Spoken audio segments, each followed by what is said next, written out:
Welcome to Boxing Fans Talk TV. I'm your host, TDT. You can refer to me as Miss T. Y'all saw the thumbnail. Eddie Hearn is putting his bid in for Tank Davis. That's right, Eddie jumping on it. We can say what we want about Eddie Kane, but a couple of things he do right. Well, it seems that he do right. So before we get into it, y'all know the drill. Let's turn to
Welcome back. Welcome back. It's Boxing Fans Talk TV.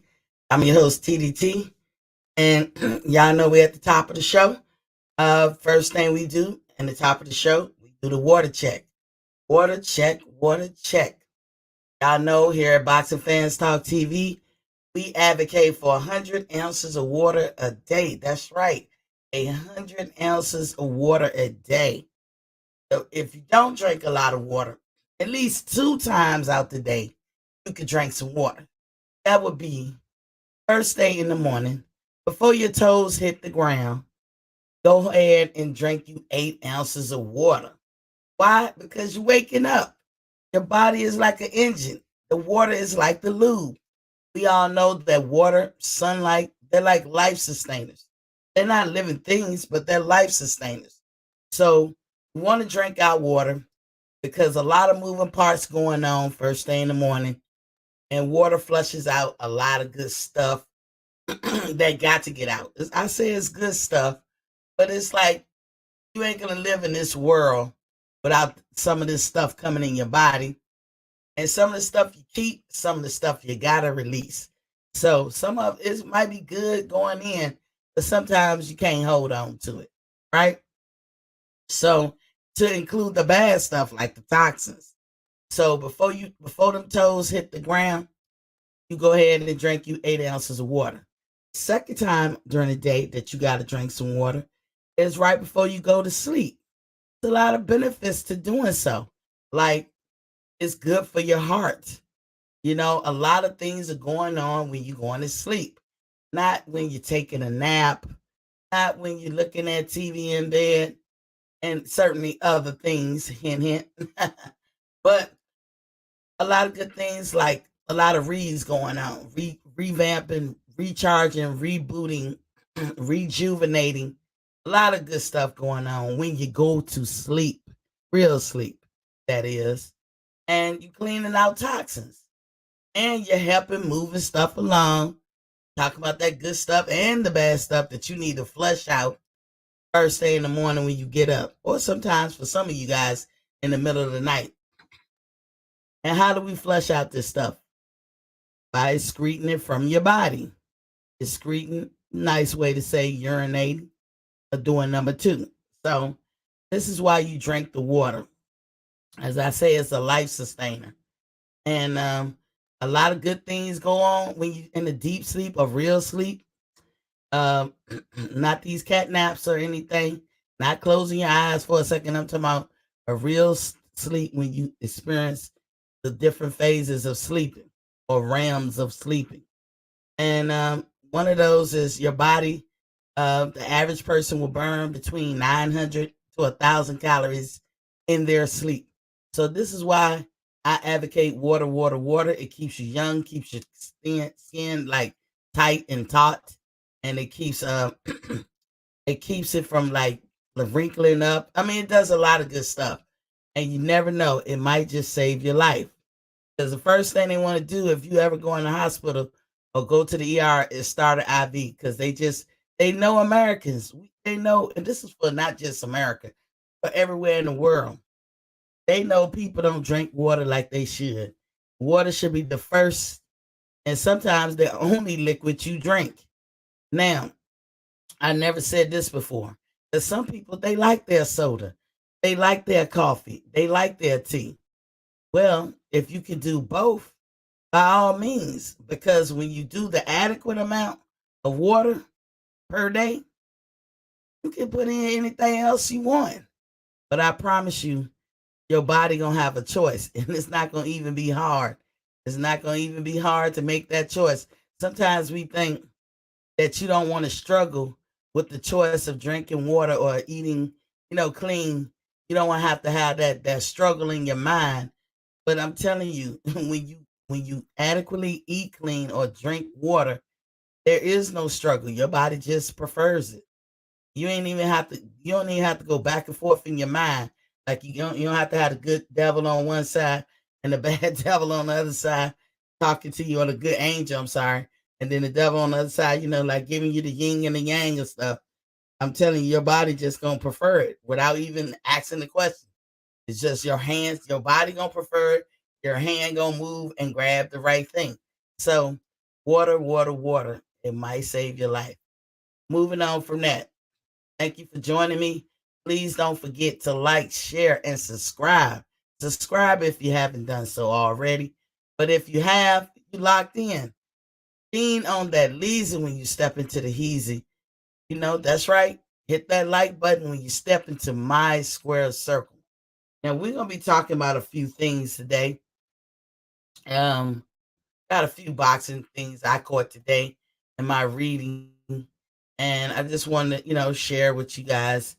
And I'm gonna put the link in the chat just in case you want to jump in and say what you got to say. To all my Facebookers out there, thank you for joining me. Do me a favor, go into your YouTube and hit the like and subscribe button. Hit the subscribe if you haven't done so already, but definitely hit that like button. And if you're watching me on the replay, leave a comment. Let me know how you feel. There's comments you can make under the YouTube video, and just leave comments and let me know how you feel about things. I'm open minded, but I'ma still be me. So anyway, let's move on. So you saw the thumbnail. Eddie Hearn is putting in his bid for Tank Davis, and I was like, okay, it ain't take him long. We know that Golden Boy probably want him too, because as they say, Tank Davis is a star. He's a star. I think Tank Davis can go higher than what he's already been. I don't know if I'll put him like he's a big, big star, like he's definitely the cash cow. But he's always on a trajectory going up. He is a star, but not as high. I wouldn't call him a cash cow or star like Mayweather was, or even Deontay Wilder. I think is a bigger star than Tank Davis. But that's not to put Tank down or anything. Tank is a star. He's a rising star, and he's gonna keep rising to the top. You know what I'm saying? In my Dougie Fresh voice. Um, give it all you got, give it all you got. Ain't no half stepping. And that's the motto that Tank got to adopt. So Eddie is putting his bid in for him. And I want to know what you guys think of that. I can tell you what I think of it. I think it's a good move. So I'm asking you guys what you guys think of it. I think it's an absolutely good move, you know, for Tank to entertain or hear what Eddie got to say. And I'll tell you why I think that, but I wanted to hear what you guys thought. Um, but I will say, before Tank take that venture, I think he's better off talking to somebody like Bill or Devin Haney before he can make that decision or make that move. He should ask for somewhat of a similar deal that Devin Haney had. You know, I always get on these fighters for going in talking about how they are boss and all that. And my retort is, well, if you're a boss, then why you not putting up the money for your fights? You're leaning on somebody else's cash to make shit happen. So how are you the boss? And you can't say, well, you don't know that, T. We do know that because these promoters will let them know that. If you ever listen to Eddie Hearn when he's talking to other people, he gives them their props. Every last one of them, he praises them to their face. Yeah, you good, you're good, you're doing well. And you know, if they say that about, he'll agree with them. But he always throw that nugget in. He always lets you know. Don't forget though, I put up the money. He says it in a nice way, but you know what he's saying? Look, motherfucker, I'm the daddy here. I'm the boss here because you're using my money to catapult yourself to stardom or money making or prize fighting in the way that you like it. You know what I'm saying? But you're using my money. So when you're using someone else's money, you can't really call yourself the boss. And like I said, you guys heard me get on folks like Man Down Production, or even Devin Haney. I said that. I said as much because they're to me the two big people that brag about it, you know, and then their fans take it and run with it. Not so much as Devin Haney, as much as I've heard Man Down Production or something, or people or other people. It just baffles me when people say that because one, nobody really asking you that. Nobody's really judging you on whether you are or not. We could care less. I mean, shit. If you working for somebody and you make that much money, that's just as good as you saying I'm the boss. So to me, it's like, why are you even saying it? Because you're trying to paint the picture that you the man, you hold all the cards, and you're bigger than what you really are. It's like putting the cart before the horse. But Javante Davis got his own promotional company too, and you never heard him say such things. But yet he has his own promotional company, and that seemed to be the way. So a lot of people were listening to Floyd and looking at how Floyd did things. But like I always say, a lot of people skip some steps that Floyd took. Floyd used to always say he got Floyd Mayweather promotion or whatever. He used to say that, but never in the vein of, like until later, till it became true. He had Mayweather promotion for the longest time. He was never claiming he was the boss. And like I said, until it became more evidently clear that he started bragging about that. And see, people just right out the rip, they get their little credentials, which probably cost them money to get, and then they claim Boston, Boston hood. And to me, again, the fans never asked that question. If you work for somebody and they pay you $100 million, who the fuck cares? We don't care. But that ain't really what I want to get into. But I just wanted to mention that because Tank got GTD promotion. But he's better off talking to people before he makes a move to whoever he's going to go with next. And I think it would serve him well to ask Bill Haney or Devin Haney, how did you structure your deal?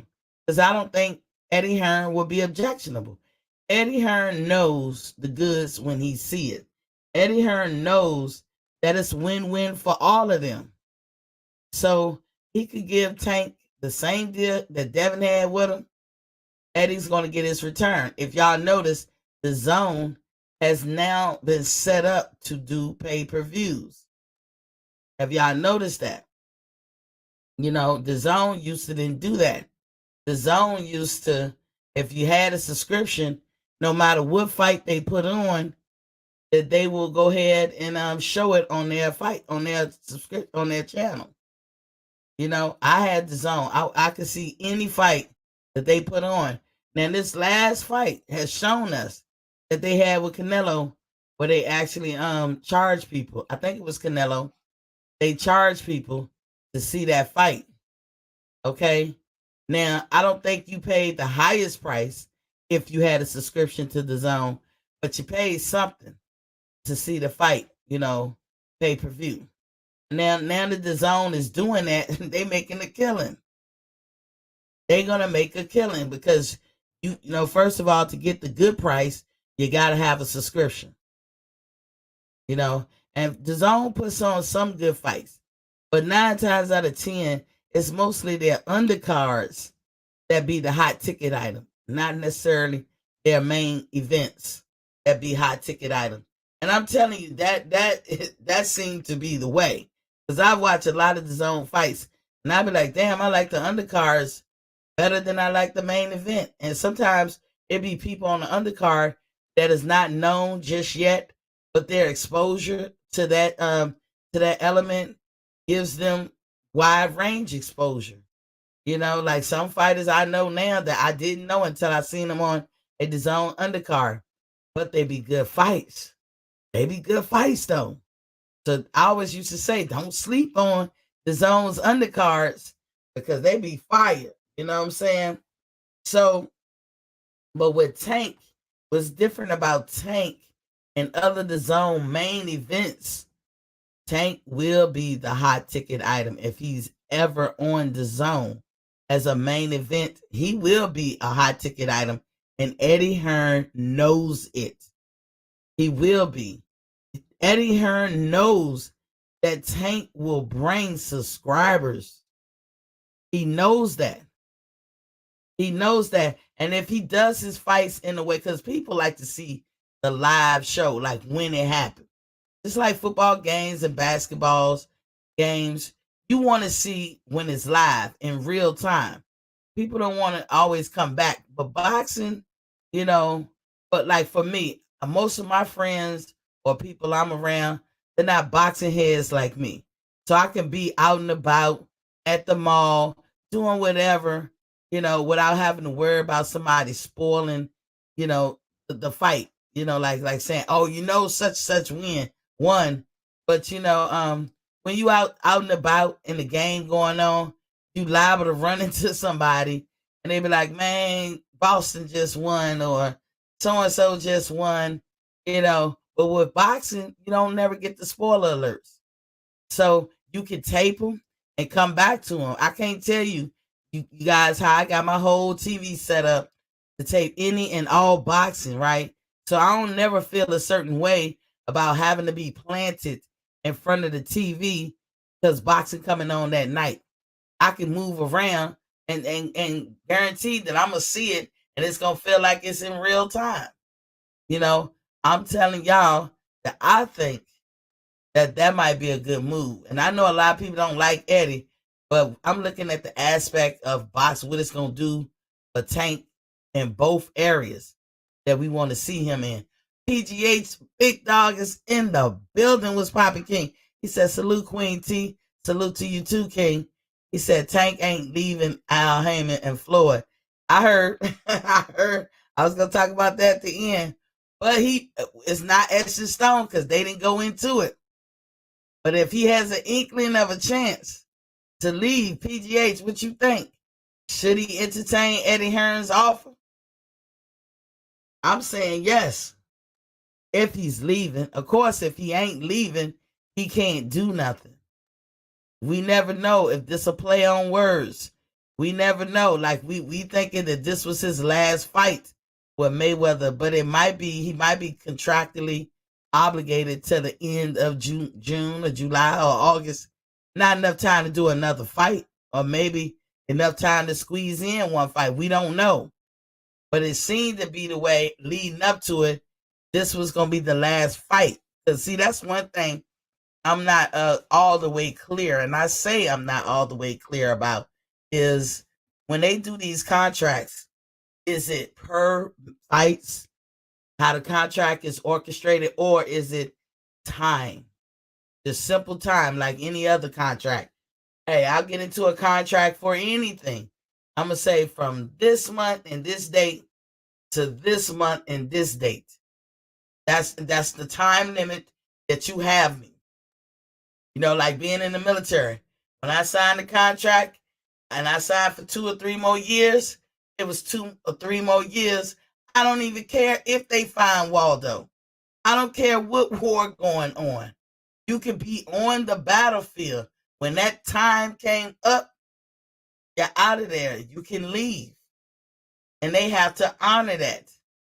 You know what I'm saying? So I don't know, in boxing, is it that same way? Because it always seemed like when you hear them coming out of contract, you hear them say this their last fight with them.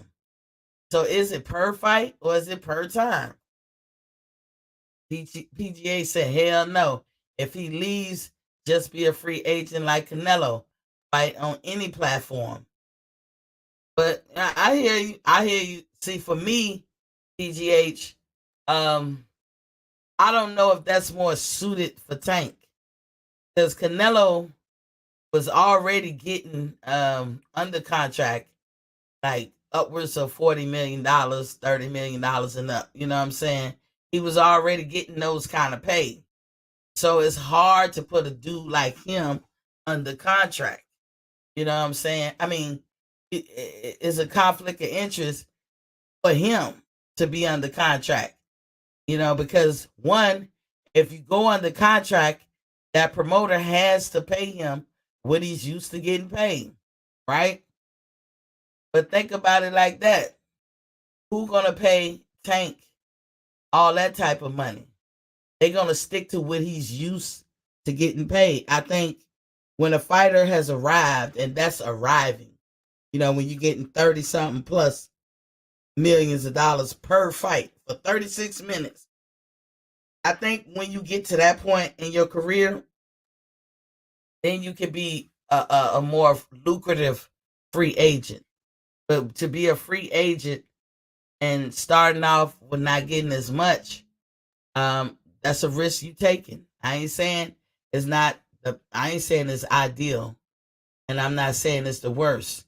I'm just saying that's a risk you taking because you got to build yourself up to that point. And how do you do it as a free agent? So, like, if you're a free agent and you used to getting like $2 million, but we know you the goods and all that, how do you catapult yourself to getting what others who were the goods get? How do you get to that point?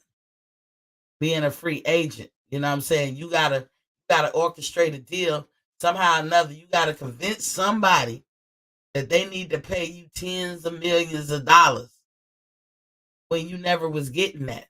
So, you know, that's what I'm saying. I don't know. I've never looked into how much Tank actually gets per fight. We know he gets millions. We know he gets a nice chunk of change. We know he's making folks millions. We know that. And that's where his leverage is going to come. But, you know, if he haven't made over 10 million, like guaranteed yet, if he hasn't made those kind of paydays, how does he leverage himself to get to that point? As a free agent, I don't see how you catapult yourself. And if you're looking at Floyd's blueprint, it wasn't until Floyd under contract was getting those 30 plus $1 million deals before he could go and say, well, I'm my own boss, so y'all got to pay me this. Y'all, I won't do it for less, and for it to have teeth. You know what I'm saying?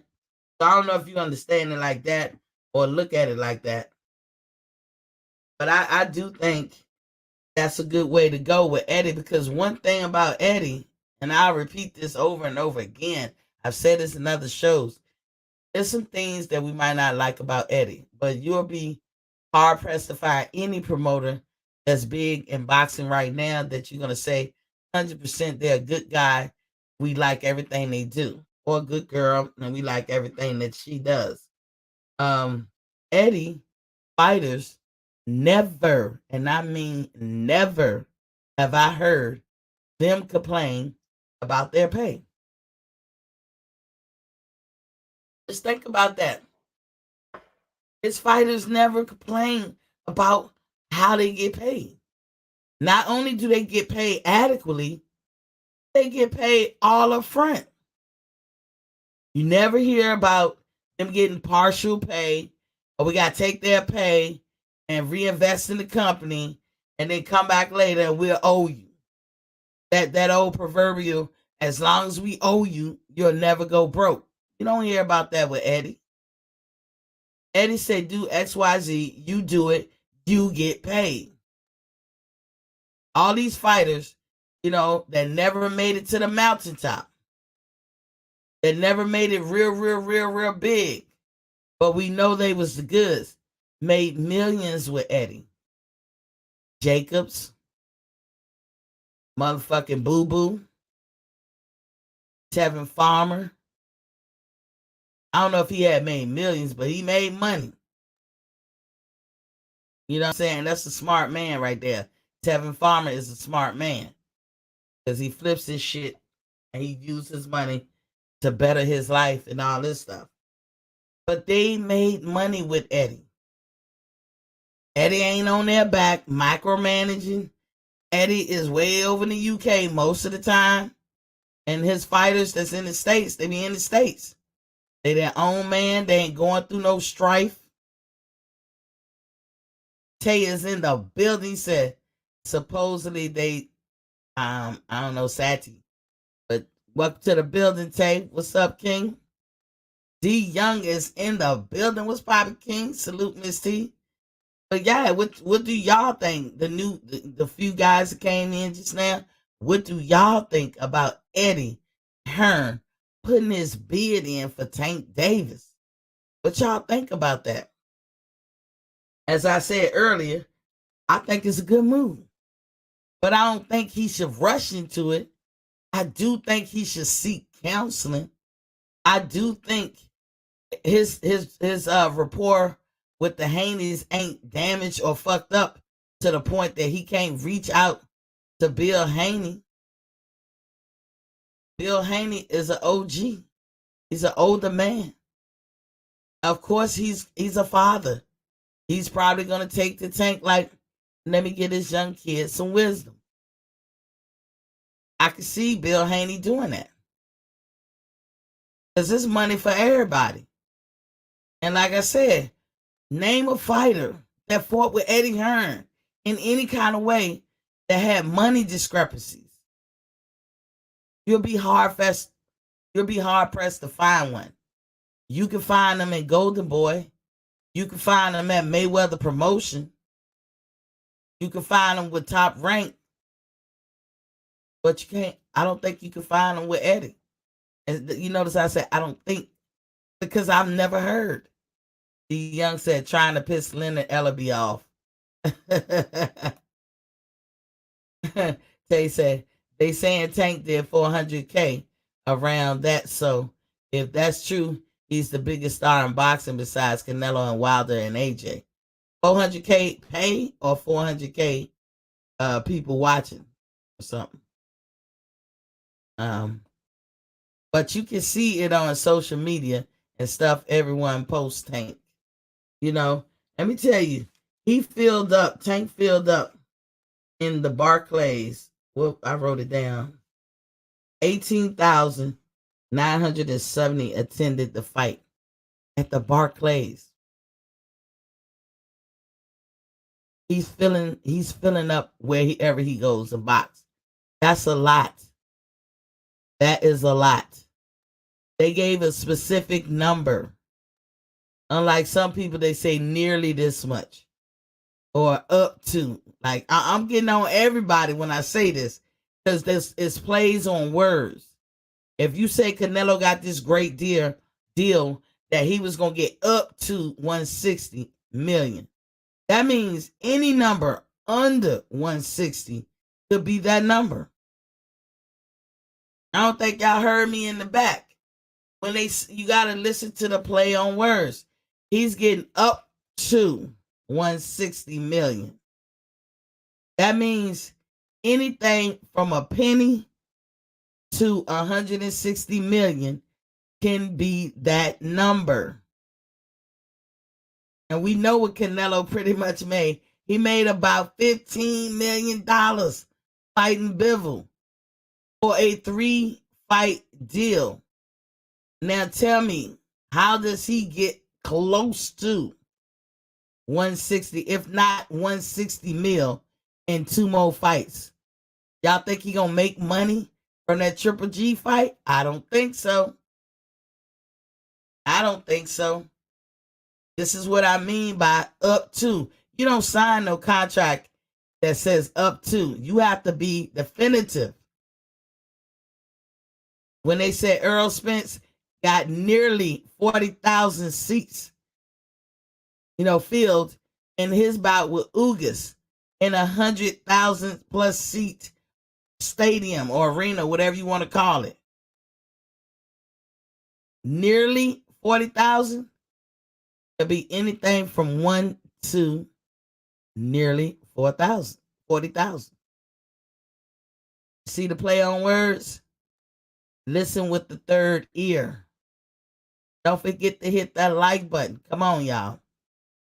D. Young said, I don't think he did 400K. Maybe 150 to 175K. You talking about pay-per-view? Is that what y'all talking about? That's why I say Tank ain't a star. He's not a cash cow. But he's a rising star. We all know we can look at Tank and say you can be bigger than what you are. But your priorities and your trajectory of what you've been doing is kind of like, it's kind of like stifling your full potential. Tank want the money. We know that that's important. And you can't sit up here and tell another man or another woman that you ain't got to go for the money. I don't pretend that I can say that. But we are consumers of boxing. But you can't tell us as consumers of boxing to line people's pocket up when that's the play there. The only play is you pay to see me. What are we getting out of it?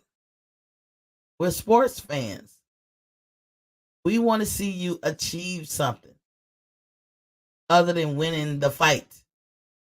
They got actual achievements that you can win when you win, like a belt, a championship belt. Now, yes, we got problems with the sanctioning bodies. We do indeed, but we want to see you win the belt.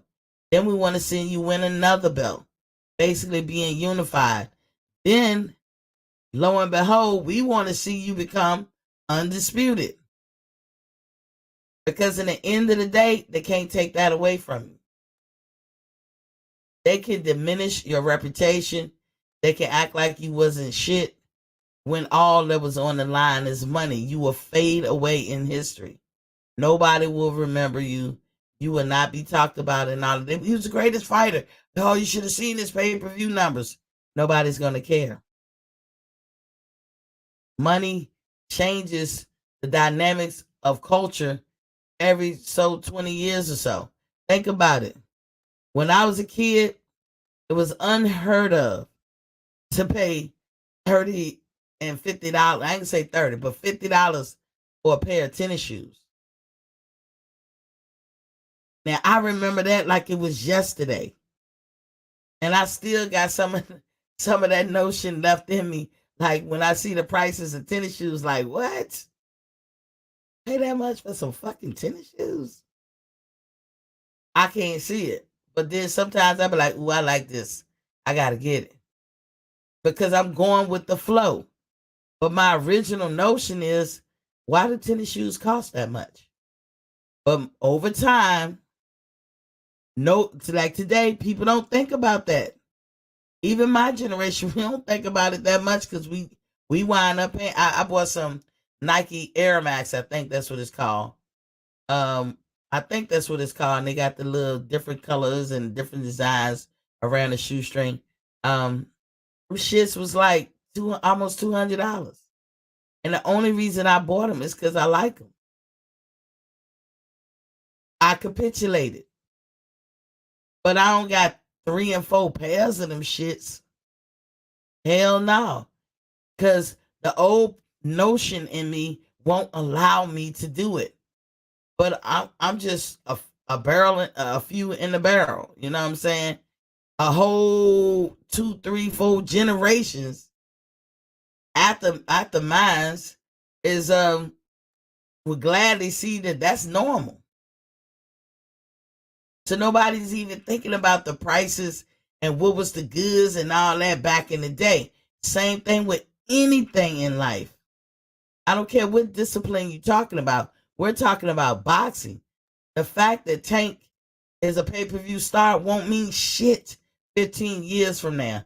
But if he was a champion and unified and undisputed, well, you won't forget who Tank Davis is. And he's young enough to do it. So that's what we mean by when some of us say the way they were moving him, his trajectory was stifling him.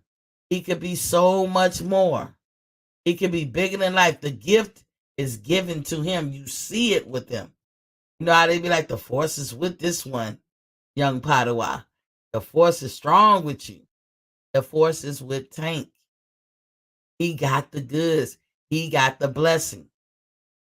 He got the talent in more ways than one. As I said before, Tank can be undisputed at 130, 135, and 140 if he chose to go that route. D Young said, yeah, pay-per-view. Muhammad Ali is in the building. Was popping, King? The champ is here, all the way here in the GB. Are you calling yourself Muhammad Ali? Come on. I'm just tripping. Welcome to the building, King. Yeah. So we wasn't liking his moves. We wasn't liking, I put it this way, we wasn't liking how they were moving him. Because it was all about the money.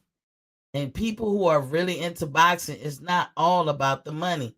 You get our money gladly from us when you're all about boxing and trying to achieve the elusive, biggest accolades. Everybody cannot be undisputed. You know how like guys on the court be playing ball, playing basketball or whatever, and they be like, you can see they love the game and everything. They got the goods or whatever, and they just keep getting better. And you can ask a young kid, you can say, what you want to do? I want to go to NBA. But your parents here, you might want to, but more than likely you might not. Because there's so many kids like you and better. The chances of you making it to NBA can be slim to none. We don't know, but it might not happen because the world is paved with a lot of great athletes that don't ever get to be.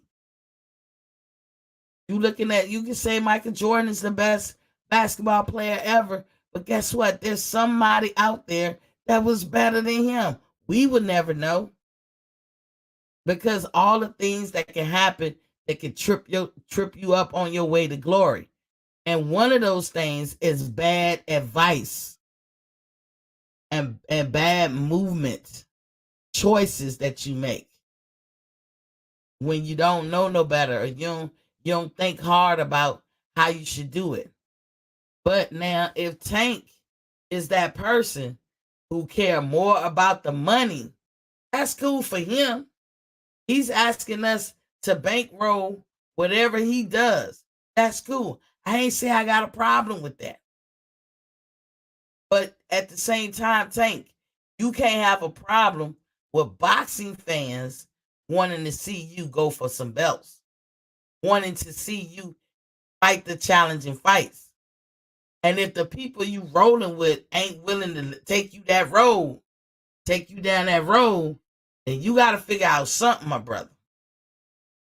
You got to do something that's going to give you both what you want and truly satisfy the consumer.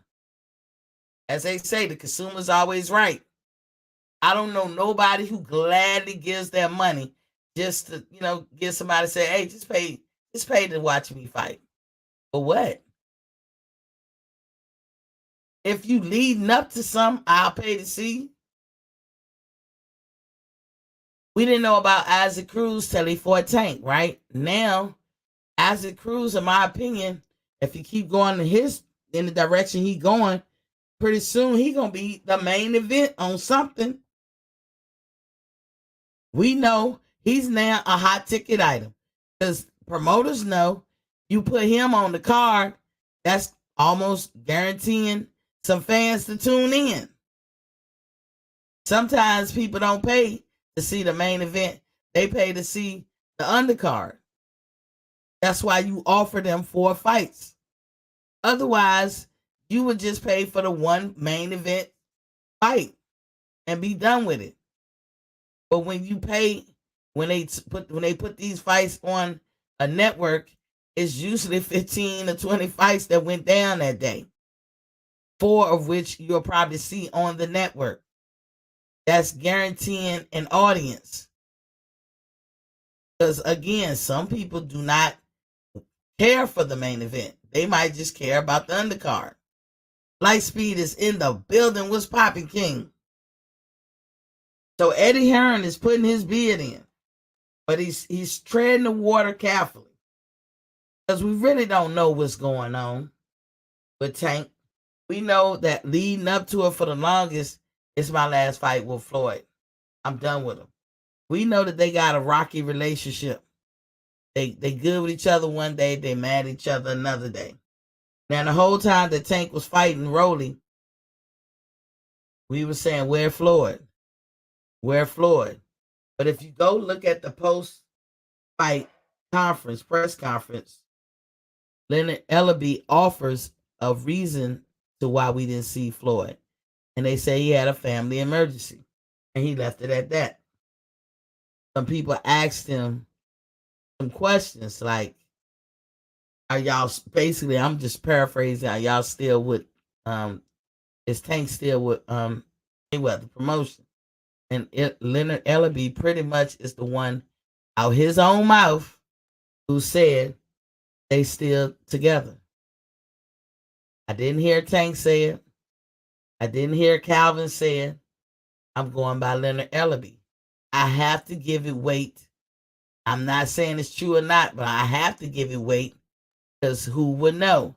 Leonard Ellaby is the CEO or president of Mayweather Promotion. He said out his mouth that Tank and Mayweather Promotions are still in bed with each other. That's what he's saying. And that's just a use of words, not nothing sexual. Let me just change that. They still linked up with each other. Let me say it like that. But what are the good reasons why Eddie Hearn should come at him? Eddie said he's going to DM him. He's going to try to get in touch with him. But Eddie got to, there's some laws against trying to reckless eyeball on another fighter. Like you can't be under contract trying to moonlight and trying to get your way in with somebody else. You have to finish your contract. I think it falls under the Muhammad Ali Act or something. They have to be careful. They can't be just snatching fighters from other promoters. They don't allow for that. You know what I'm saying? You're hurting your brand when you do that. Okay. So Eddie has to be careful. So he just put it out on Front Street because he know once he spoke, his word's going to travel. And Tank heard the message, I'm sure, by now. But Eddie wants to get in with them like one-on-one. As I say, Eddie Hearn fighters don't have a problem with getting paid. Never hear it. You never hear it. I listed a couple of people like Danny Jacobs, Boo Boo Andre, Kevin Farmer, just to name a few. Those three fighters haven't lived up to their full potential. Not from lack of trying, but they got paid. Why y'all think Boo Boo walking around? You don't never see him, dressed to the T, with the fly this and fly that. He fly for himself. But Boo Boo got ends. Danny Jacob got ends. Tevin Farmer got ends. Had they been with PBC or Golden Boy or Top Rank, nah, they wouldn't have no ends. Are they good fighters? They damn good fighters. But as a free agent, where would they be? They could bet on themselves, but if they'd have took their time and just been a free agent, even though we got the reputation that they can fight good, will they have the ends that they have right now? If you Google Boo Boo Andre's net worth, it's damn near close to what Google says about Earl Spence and Terrence Crawford. It's damn near the same. So he got money. But everybody can look at Boo Boo and be like, well, who Boo Boo fought? We know he can fight, but Boo Boo is an avoided fighter. Danny Jacobs fought a lot of people. He got a lot of good fights in his career. He won some, he lost some. He had a good story that they could pump out and sell. Danny Jacobs, as he said to Charlo one time, I'm touching M's. And this was years ago, remember? Kevin Farmer makes his money and flips it. He's making good money.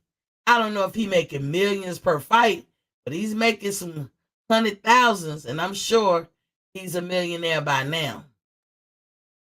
But if he'd have said, hey, I'm going to be a free agent, who you think would have gave him a chance?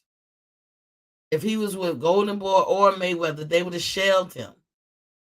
A lot to do with the package that he comes in.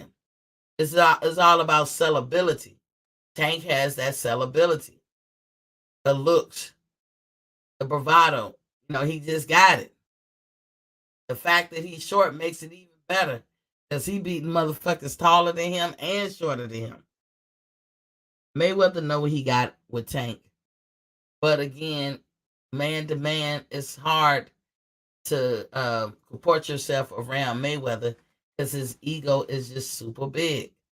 And I don't say that to pick on Mayweather. I'm just saying Mayweather know it.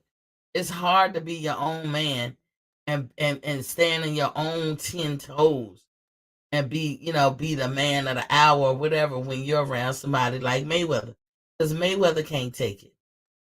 If he could take it and fall back and play the wall, maybe he'll get a lot of people flocking to him. But you're going to lose something in your rapport and your interactions with Mayweather. And he's my favorite fighter, and I'm saying this. But Eddie, he has the zone. So he got a network. You ain't got to worry about fishing around for that. And the zone has recently set it up to have pay-per-view. But Tank is the type of fighter Eddie knows that's going to bring more subscriptions, and people will pay for that pay-per-view because the zone, they bring the price of the fight down. Y'all remember when fights were like $50 or $60, and then in Mayweather era they was damn near $100. So now everybody want to do 80 or 90 or 74, 99. That's a lot of money. Y'all remember when PBC was trying to put on a pay-per-view with everybody because they didn't want to pay nobody? So they was like, hey, if you sell yourself. I mean, promoters, what's their job description? What's their mission statement nowadays? You sign with these promoters, they're not doing that for you other than the fact of being in control of you because they got the inside track. You got to muscle your way in to be on the level with some of these promoters. They got the inside track. They can go to the networks. They can get the funding from the networks. People forget the network gives them funding. They forget that pay-per-view, half of that fucking uh money taken in or that revenue that come in from pay-per-view, half of it going back to the networks off the rip. Off the rip. So that 50-50 or 60-40 or 70-30, whatever the split is, it's a split of half of the revenue that's left over. You got to get yourself to the point where you're pulling in the dollars, where they can guarantee you a 30 million plus paycheck. And Tank ain't there yet. So I agree that Tank is a star, but I agree that he's a rising star. And I think Eddie can take him over the top. Because one, we know he gonna get paid. If y'all disagree, let me know in the chat. Or come or beam in. I dropped the link. Come through. Explain it. I'm all ears. You know, I just, for me, where I'm sitting, that would be a good move for Javante. Like any business decision, don't rush into it. Give yourself some wiggle room. Devin Haney, I always proclaim, he don't put up the money for his fight when he had his deal with Eddie. Eddie was putting up the money, but Devin made money. He was doing something. He made money. He was making it. He's a young millionaire. But Devin was in that position because it wasn't like money was an issue when he became pro. His daddy had them set up lovely. So he had one leg up. I ain't gonna say a silver spoon, because a silver spoon means you getting rewards and you ain't really did nothing to earn it. You know, like some fighters, they like Chavez Jr. He was living off of his daddy's accolades. It was the name that got him in the business, and he made millions, y'all. They was paying this dude. And tell me where he ever lived up to his daddy's progress or prowess. He never did. Not that I saw. But because he had the name and they was giving it to him, throwing it at him, I know that they hide the fact that Lomachenko is as rich as he is. That's why they be like, oh, he's the bomb. He's the bomb. Floyd used to have a saying one time when they was comparing Lomachenko to Floyd, and they had the audacity to say he could have beat Floyd. Floyd was like, had I been white, I'd have been a billionaire by now. And this was years before Floyd retired.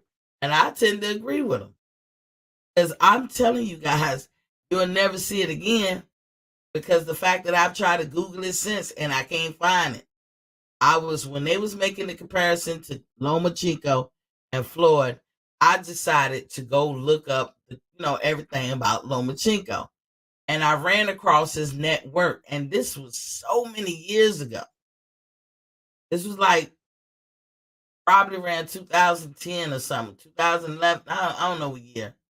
But years before Floyd retired. Definitely before 2015. But they had Lomachenko worth $25 million. And it's 2022. Can somebody tell me when this man has ever done a pay-per-view? I'm talking Lomachenko.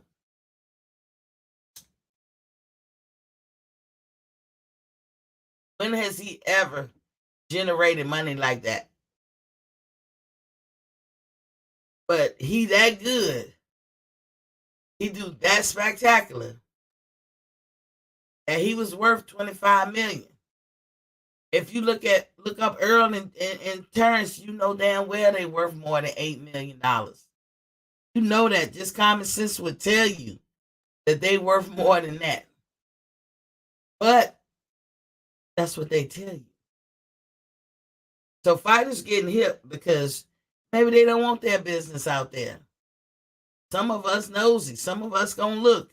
I look, but I ain't looking like dated. That is not my whole purpose or premise. But the point is, there's money out there to be had. Maybe Tank's check is bigger than what they showing us. And Tank like the money. I don't blame him. Who don't like the money? But boxing got to be more than about money for consumers to continuously line their pockets. We got to have a good reason to do so. And Eddie Hearn, all I'm saying to you guys is Eddie Hearn can offer Tank what he wants, and he can offer fans what we want in regards to Tank Davis. We want to see good, challenging fights where we see him face adversity and dig deep into his tool bag and show us how great he really is. We don't want to see easy fights. We don't want to see fights that he could just win. Now, make no mistake about it. His fight with Rolly, I wouldn't call easy. Because out of Tank's mouth, he said, oh, he got the power. He definitely got the power. Basically, he didn't say it like this, but I'm paraphrasing. I won't gonna be trying to run up in there on it. He said I had to watch out for it or something to that effect. So he respected Rolly by saying Rolly had the power. What you saw in that fight, Rolly wasn't scared of him. Rolly was piecing him up. Rolly was winning in my book. He was winning that fight. But Tank thought that he was up on the cards. See, I had Rolly winning. If they was gonna scuffle and wrestle a little bit, I think Rolly outmuscled Tank. You saw how he threw him down. They got tangled up and they was pushing each other. They was muscling each other. But Rolly won that battle. So Tank had to become strategic. Tank could have sat there and tried to outbox him and been on his toes, but Tank became strategic. Because one thing Tank good at is punch placement. Very good at that. Lightspeed is in the building. Was popping. What you got on it? Hey, what's poppin'? What's poppin'? What's poppin'? I'm actually just listening. I was going to chime in a little bit, but I know you talking about one of my boys. Like when it come to the three young boys, I don't know why I call them the three young boys, but Devin, Shakur, and and Yeah. Tank. And here's the funny thing. It's just because I mean they grown ass men now, but at the end of the day, because I'm a little bit older, they always Yeah, gonna be young yeah, boys to me. yeah. Yeah, you're right. You're right. They are little boys. Especially if you got kids their age. You be like, look, little boy. My daughter I ain't feel but you. a little bit younger. Yeah, so at the end of the day, yeah, no. But Tank is one of my boys, and I feel like this. Well, my only thing about it is that it's not exactly about the Eddie Hearn's deal and that kind of thing, but it relates. I'm kind of a big fan of Tank, and I'm not, I don't consider myself a fanboy of anybody, even bro. Like, nah, I ain't a fanboy of nobody as a principal, but I respect Tank, but I feel like he's not popular for some reason, and I couldn't figure it out. Besides people saying, "Oh, it's because he's with Mayweather," but then when you said it's like, "Oh, he's going about the money," then that kind of made me reflect. Like, okay, maybe he gets a bad rap because of that. Like, it seems like the moves they make is more about money than maybe legacy or just whatever people might think is the noble thing to do for a boxer. You know what I mean? Like, I don't know. Is Let that me you think ask you that's this. what it is? That's what because I feel like he like a Let lot of me people ask don't you like this. Tank more than I would. They like him. They like him. But when Tank go places, he was gonna hurt his brand is like if he comes to Atlanta, I would love to go see Tank fight. But if people gotta die after the fight and around that fight, I don't wanna go. That can hurt your brand. And so we understand that Tank, and I'm gonna say it nicely, come from humble beginnings. Y'all know what I mean. But sometimes you gotta separate that because that can hold you back. If people feel like when it's gonna be some shit and you could be at the wrong place at the wrong time when you come to his fight, or I gotta make contingency plans to get into the fight, watch it, and get out without getting hurt, or without, running into some bullshit, then I don't want to go to see a fight. That's money. That's my dollars that you just lost, for people coming to your fight. Because you want to sell out your fight. You also want to do good on pay per view if you at that level. So let me ask you this. You know about Keyshawn Davis, right? Yeah, and I Okay. know a little bit about him. I still got to probably do like my full homework on him though. He's new to the boxing world, right? I In seen I seen a professional few of his boxing, fights. Yep. right? Okay. We know the boy can fight. We know he the goods. We know there's promising things ahead of him. Now, if Keyshawn start talking like, I don't care about no belts. I just want, he just want everybody to pay to see him. And he start talking and doing, and even if he ain't talking and he making moves, like that's what he want already. Like in the early part of his career, are you gonna feel pressed to buy his fights if that's all he care about? Just the money. He don't care about getting no belts. He just care about just getting in the fights, and he want the top dogs. He ain't trying to be in nobody ranking system. Yeah. You gonna pay to see all Yeah. that? Yeah. Well, I That's what think I so. mean. So my thing on Tank was at first I thought it was like I ain't really see no. I mean, beyond like I don't get into the. My thing is this: I'm a big fan of boxing. I'm a big fan of certain fighters getting their respect for what they are. And so for me, I'm biased against the whole um fight for money game that I feel like is developing. And people might say that's Mayweather or whatever else, but like so for instance, I'm not the biggest fan of like the whole Jake Paul and all like those kind of fights. It's not that I'm like against them. I see how they help the sport of boxing in terms of casuals and all that stuff. Uh, I just don't like to feel like that is gonna interfere with what I mean. Like just certain things like because for me certain boxers I understand selling the fight, talking trash and all that, but I just feel like for certain boxers if they handling their business in the ring I don't care as much if they're like the biggest personality. You know what I mean? I do think talk has something to do with it. So, long story short, what I'm trying to say is that I feel like I'm not a big fan of the big hype game and all that stuff. And maybe Tank gets thrown in that pot, and maybe he is in that pot. Yeah, So it's I, just I get I get that part, I guess. Yeah, I get that part. But yeah, then, that's all all right. I So was then, saying. yeah. So then, I guess my question back to you is like, what do we think that Tank should do from this point on that would kind of earn him a little bit more respect in terms of his route in boxing? Do you think fighting Devin Haney would do that? Yeah, if he get big fights, I think that Tank has to Tank has to be strategic. You got to do what you want. You have to make you happy. That's number one. We can already glean that making money is making Tank happy. That's his premise. And you might be in it for the money. Think about any discipline in life. You might really just be in it for the money, but you don't reveal that all the time. You got to show that you're in it for something else. Now, as fans of a sport, and boxing is a sport, it's not a sport you play, it's a sport you do. But all the sports have their accolades.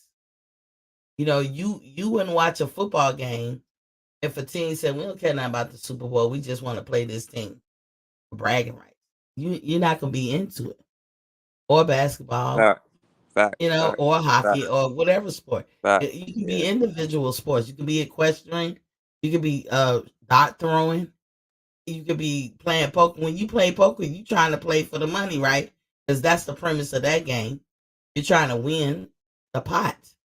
I mean, but if you say I just want to play poker just to be playing, you're not gonna follow that player around because what they winning. You ain't learning nothing from them because you have to be strategic in your approach to whatever discipline you're in to get to the higher levels. You We don't want to see as fans, I think, just to see you fight. I mean, we see you good. Like Keyshawn, we see you, boo. We see you. You are the goods. But are you good enough to become a champion? Are you good enough to be unified? Are you good enough to be undisputed? That's what we want to know.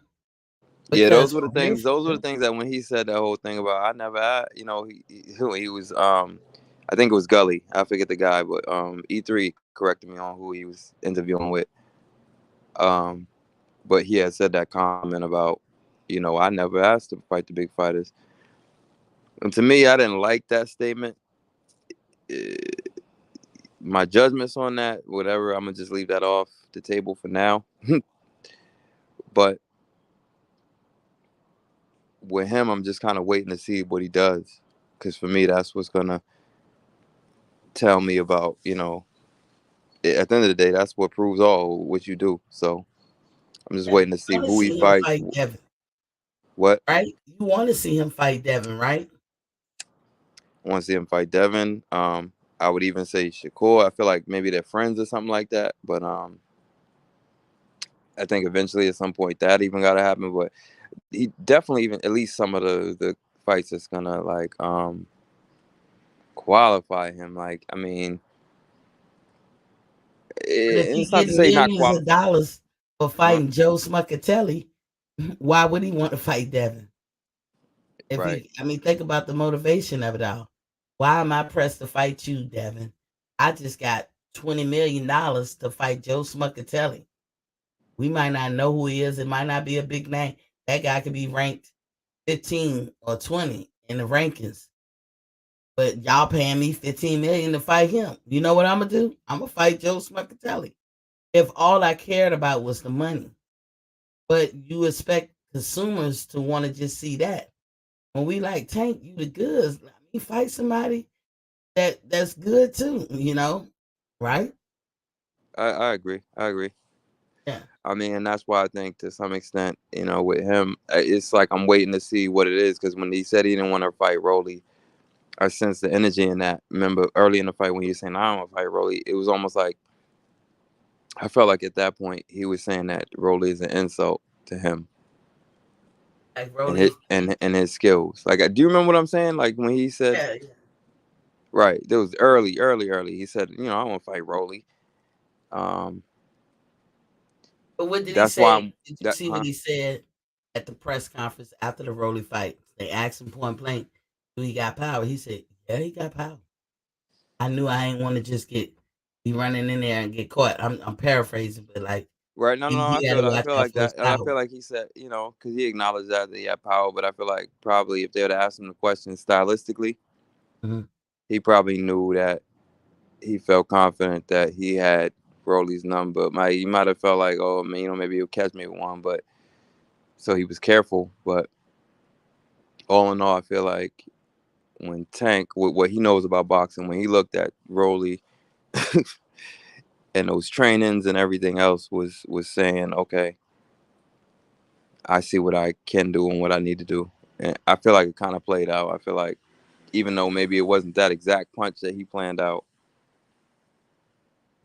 because that looked like that was a spontaneous punch. I feel like he knew, they knew what they would stylistically. They knew what they was up against. And let me ask you this: have you ever heard any rumors or anything alluding to the fact that Eddie Hearn don't pay his fighters?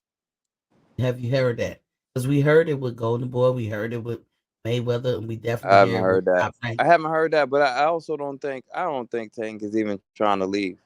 And the only reason I think that is because I guess that's why I'm just with Tank. I'm just trying to just wait it all out and see what his next decision is, what happens after that. Because that's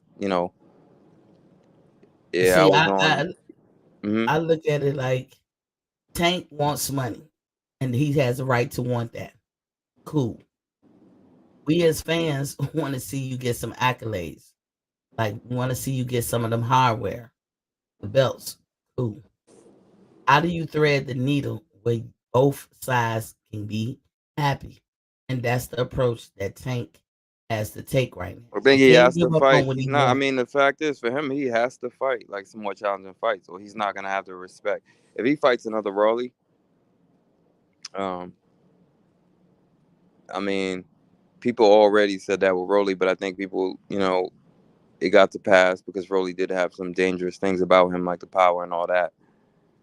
Um, Mm, yep. but it'll only be a matter of time before people start to say, like, all right, how many fighters you're gonna fight that look like they're competition, but stylistically don't really stack up against you. You know? Yeah, and in boxing, you can't miss your moment. It's one of those things. You got to be on time all the time. You cannot miss your opportunities. You cannot miss your moments because sometimes they won't circle back. You know what I'm Facts. And saying? I think they talking right. They talking right now. Yeah, maybe Mayweather and them are reevaluating their situation or stance.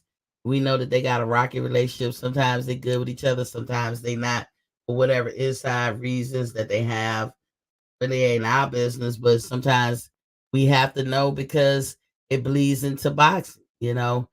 Tank was adamant up to a few weeks ago, or a week or so ago, that he was done. He was done. He moving on or whatever. Then he started talking like, now maybe he not done. But now the Right. concluding That's actor is Leonard Ellaby because if you look at that press conference, they asked him point blank, some about the contracts.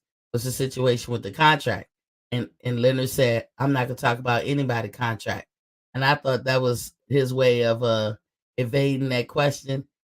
So we gotta mark time because the next time that Leonard gets on the stage or and before somebody with a mic and talk in depth about somebody's contract, you gotta look at him funny at that point.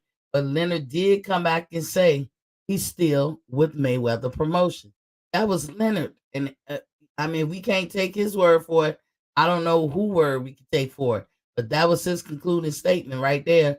That Tank is still with Mayweather. He said it. yeah, yeah. That's what I So, think at this point. And my thing is, and I think it's the same for everybody. Like no one ain't gonna care who he's with if he's fighting the right fights going forward. but we see what Mayweather think. We're gonna only do in house. We see who Mayweather want to put him up against. That's why I'm saying he can't miss this moment because that cloud, that albatross, will be hanging over his head for the long run if he keep going and is already causing him grief of us assessing that you're not fighting challenging fights. You're fighting. You're being strategically moved where you always gonna have the upper hand. Fight somebody with a challenge. Now, if Tank and Rolly met again, I still will have Tank winning. You know why? Because Rolly doesn't do everything right. Tank is a better boxer. I will always bet on the better boxer to pull it off.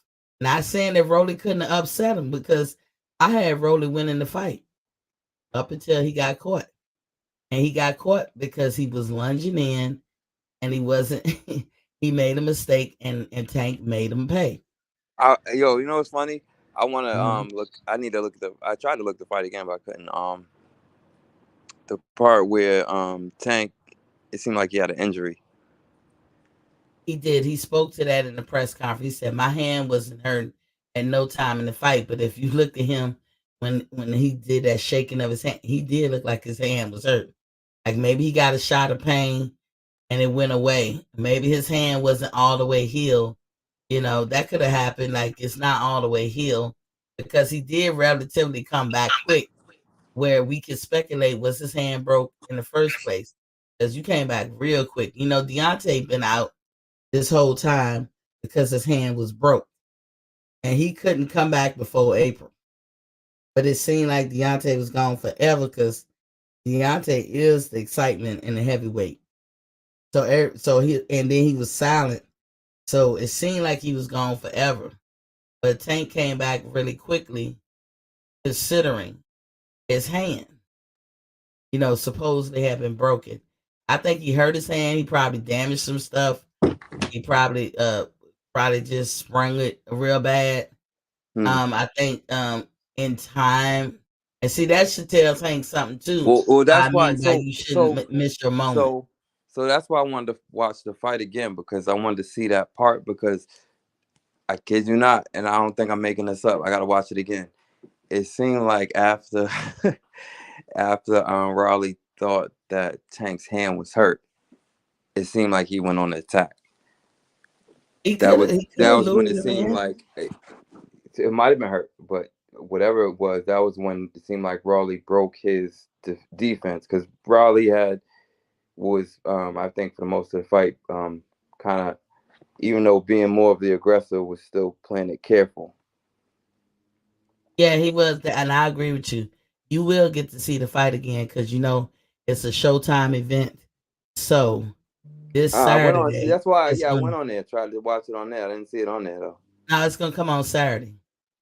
Oh, okay, okay, nice. Whenever Showtime puts on a pay-per-view, the very next week they show it for free. That's I the didn't good know thing that. That's about good. That's good Showtime. to know. Thanks. Yeah, Yeah. HBO and Showtime used to always do that. And when they moved away for like Showtime for a minute had moved away from showing the whole card, but then they getting back to it.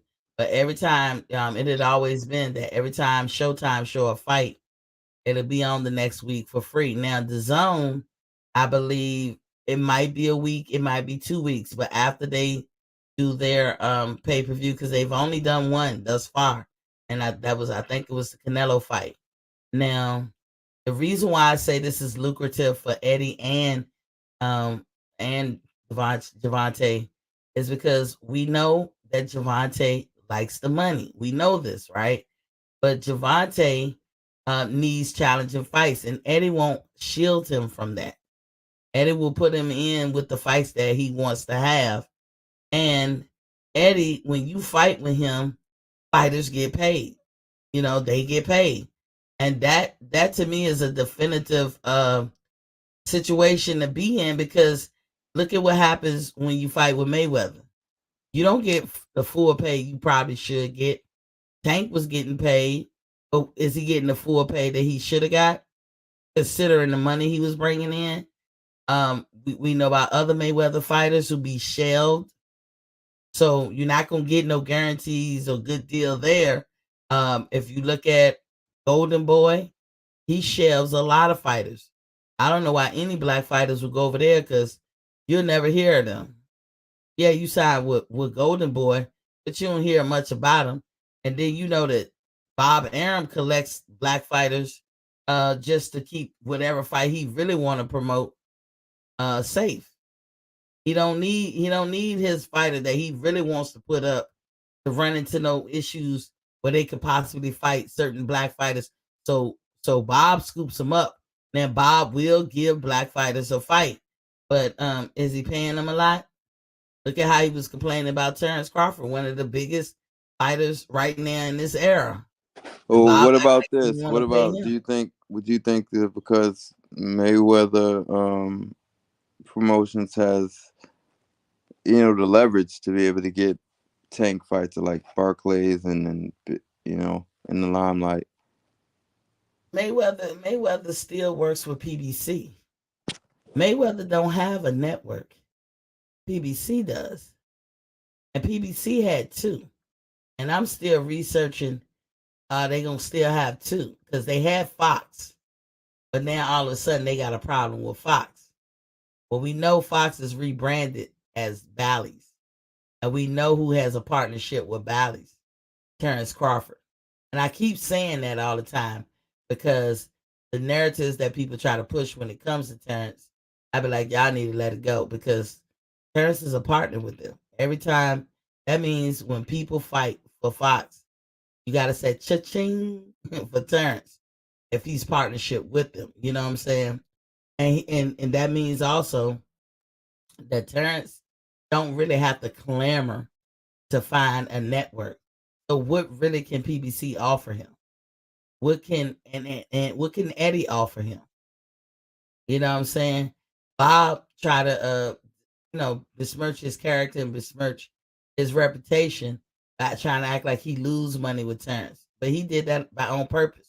Because if you think about it, that ESPN Plus app was not user friendly like everything else. Any other fights that you got to do pay per view, just click the button and it's on. You can click your cable button, boom, you got it. Or you can call that subscriber, boom, you got it. With ESPN app, that shit was not user friendly. I'm telling you, I've tried to watch it with the Brown fight, and that was a free fight on ESPN too, but you couldn't really get to it. I had to do a whole lot of maneuvering, and that will take the luster out of the fight. Like you'll be like, man, fuck this fight. I'll just catch it on YouTube or something like that. But with Tank going to Eddie, let me tell you what Eddie gonna get. Eddie will increase subscribers to the zone if he bring Tank in. Eddie also is not gonna charge an arm and a leg for the fight like like anywhere else. See, $74.99 it seemed like the standard price, but if you pay $10 or $15 less or even $20 less, that will make people more apt to want to buy a fight. And the zone offers that if you have a subscription. So you paying $19. Most of the fights on the zone gonna be free. You get to see them. If you don't see it that night, you can always sign back into the zone and it be available. Now I'm saying a week, but I don't even think it's a hold up like that. Like I think once the fight happens, maybe a day or two later, you can go in the zone and watch that fight again. Like I could go in the zone right now and watch the Canelo Bivol fight if I want to for the free because I have a subscription to it. So, but the fight itself was like $59.99 or something like that for the Canelo fight. That's better than $100. You see what Mm-hmm. I'm saying? So you see how Eddie gonna come up? He's gonna gain subscribers to the zone, and he definitely gonna pay them. And I think that Tank would do well to talk to Bill and Devin and see what kind of deal he had with Eddie because Tank got his own promotional company. So Devin was making money as a promoter. He was making money as a fighter. That's why he was making millions. And you can't say Devin has reached the mountaintop because he hasn't reached it yet. But he was that good of a fighter that Eddie went into that deal with him and paid him. He did well for himself. Was Devin a boss? No, Devin, he's not a boss. Devin definitely has the opportunity to, depend on how he performs in Australia. Oh yeah, they making it racial. Have you seen all this bullshit? I haven't actually, nah. Man, that damn George Cambosa, he letting some American white folks get in his head and speak on some racial shit. And like, even with like a What would he promo say pic though? he had. What Huh? did he say? But what did He he say call though? him boy, he call him ghetto, he call him, Uh, thug, all this bullshit. He had a picture out. Let me see if I still got it. I'm gonna show you. that's stupid. Because the reason why that's stupid, I put Haney and Shakur in the same class in terms of, and I'm not judging any boxer on how whatever their demeanor, but they buy the book fighters. I mean, like, See yeah, you okay, see this okay, picture I got up here? okay. Do you see the racial undertones? All right, let me see. Cambosa's got the flag on. Haney got his shirt off and the chain on. Okay, nah. So explain to me. Okay. So first and foremost, that was by design. The reason why I say because you can hear George Cambosos often talking about Devin and his chains. When Devin was when they were negotiating, Cambosos was like, if you stop buying them chains or selling chains and this, that, and the other, talking about the money aspect, right? That had no play. He had no business talking about that. Basically, trying to make him out to be a thug, a stupid Negro thug. That's what he's doing, right? But Devin, have you ever seen Devin wear silver chain around his neck like that? Never. I've seen Devin put on gold ropes, but never silver. So whoever did this picture put that on there. Why did you put Mm, that on there? You could have had Devin draped in the motherfucking American flag or Devin holding his belt. Then where have you ever seen a boxer in the history of boxing put jewelry over top of their wraps? And that's what? supposed to be like an expensive watch because that's Yeah, what after all, yeah. black fighters care about? The money and getting fat gold chains and all the Yeah. bitches and this, that, and the other. Some fight, like, I mean, if Yeah. they went that route with some fighters, okay, yeah. But Devin, that doesn't even match. And I don't It know if does. is that like because Australians probably don't know Devin like we might know him in the States. And George is banking on that. Devin, you can never say that dude a thug. He don't even carry himself like one. But they don't know that. They say he a snitch, he a rat. This is out of George mouth. He just trying to make besmirch his character. He call him boy. I don't care where you from in the world. You don't come to America and be talking about black people like that because you know that's a trigger for us, especially if you're a white man calling somebody a boy. You know, the fuck wrong with you, George? But they keep doing that. And then I ain't look at their latest little press conference when they look like they sitting in some lazy boys on in a soccer field or So I'm gonna something. play devil's advocate only because I didn't hear it. Do you Mhm. think he's saying boy because he's young? Um, he could be. Somebody can speculate and say that. However, if you this is something you should glean. Like Yeah, you're not nah. I gonna mean, go to so in that, Australia. I'm done. I'm done playing that. Or let me just defend that before you even say anything, because I don't even want to. I'm done playing devil's advocate. Yeah, you don't. Even if even if he is young, you're fighting him, so he must be respectable. And Is he yeah, I mean, grown? they don't get no passes because they know exactly what they're doing. Yeah, no, I He's a get you. grown man. Yeah, Evan is 23. He'll be 24 this year, I think. He's a grown man. You're fighting a grown man. You're not fighting a boy, a kid that's 17 and nothing. You're not fighting a boy. You're fighting a grown man. And you just don't say that. You know what I'm saying? Yeah, I yeah. would think even if it won't about that, you don't come to Australia and call grown men boys. I mean, I would think any man, grown man, will feel a certain way if you be like, boy, like calling a grown person a boy. But US racial history. And the way he putting his words together is definitely racial undertones. Okay. Whoever put this picture out is not the final promo picture, but they got out and people were smart to capture it. And so we can show you guys. That to me is racial undertones right there. That's enough to get a lot of white people to feel in a certain way because, as I forgot what comedian said, I think it's D.L. Hewley said, the most dangerous place for a black man in the world is in the white man's imagination. And white people know that. You ain't got to do much. This man ain't never rocked no damn silver chains. So how is that picture accurate? I can't think of a picture you could have took of Devin with all that silver on. Because he never did it. And not that I saw.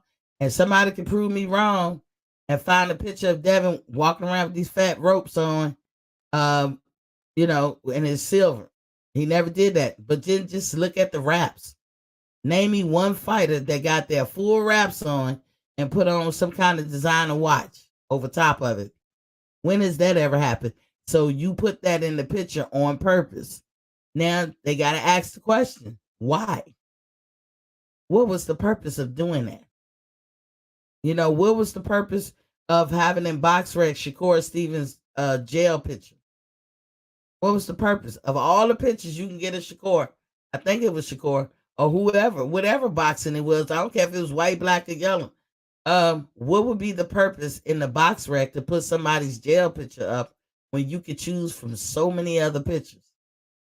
If you're not doing it on purpose or another agenda, so that they can miss me with that. But George, he's playing a racial element, and maybe he feel like this is how he could sell his fight.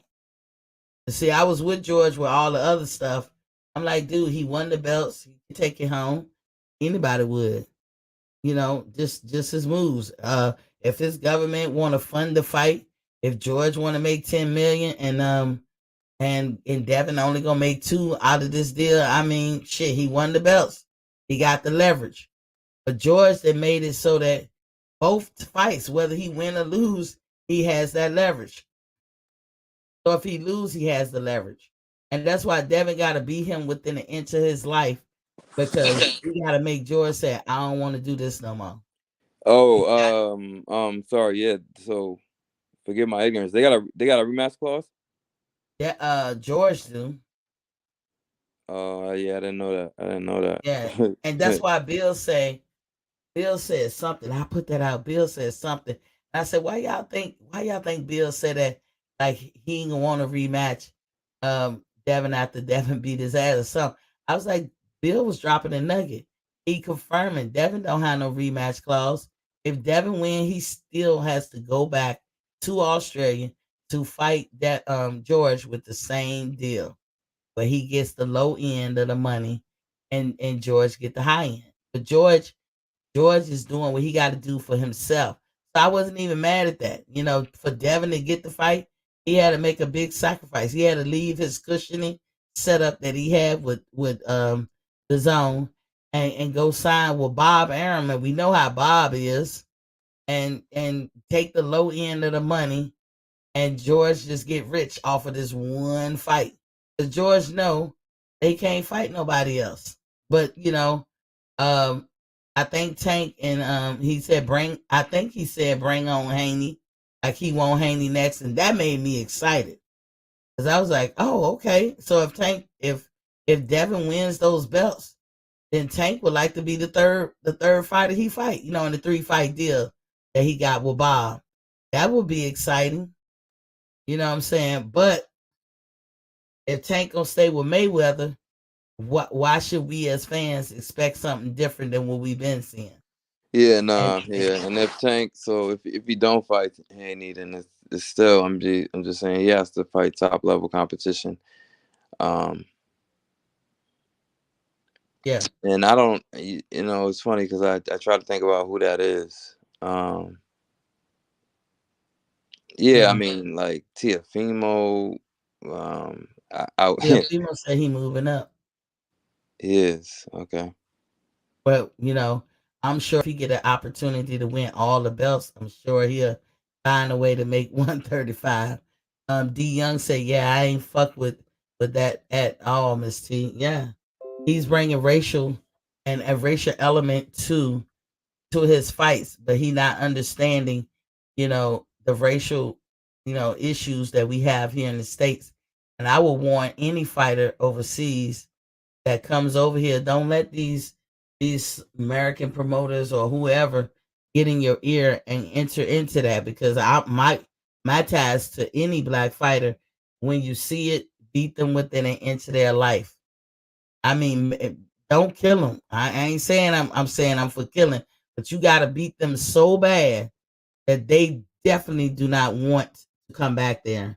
And the last thing I'm gonna say about Tank, you know, and I want y'all to mark this time. This will be the second time that somebody asked Tank for a rematch and he don't want to give it.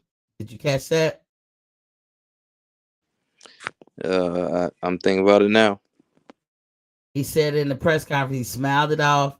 Tank want to get crunk, but Tank is thinking about his future.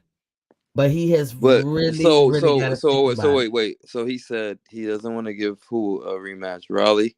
Rolly. That's all Rolly kept I saying. don't I don't think that needs that. I mean, because my thing is this: it would be the same result, maybe a different punch if Rolly made adjustments. I mean, I just don't see Rolly being able to make enough adjustments, and I think I wouldn't see that. I wouldn't. I would truly wouldn't be too interested in seeing that again.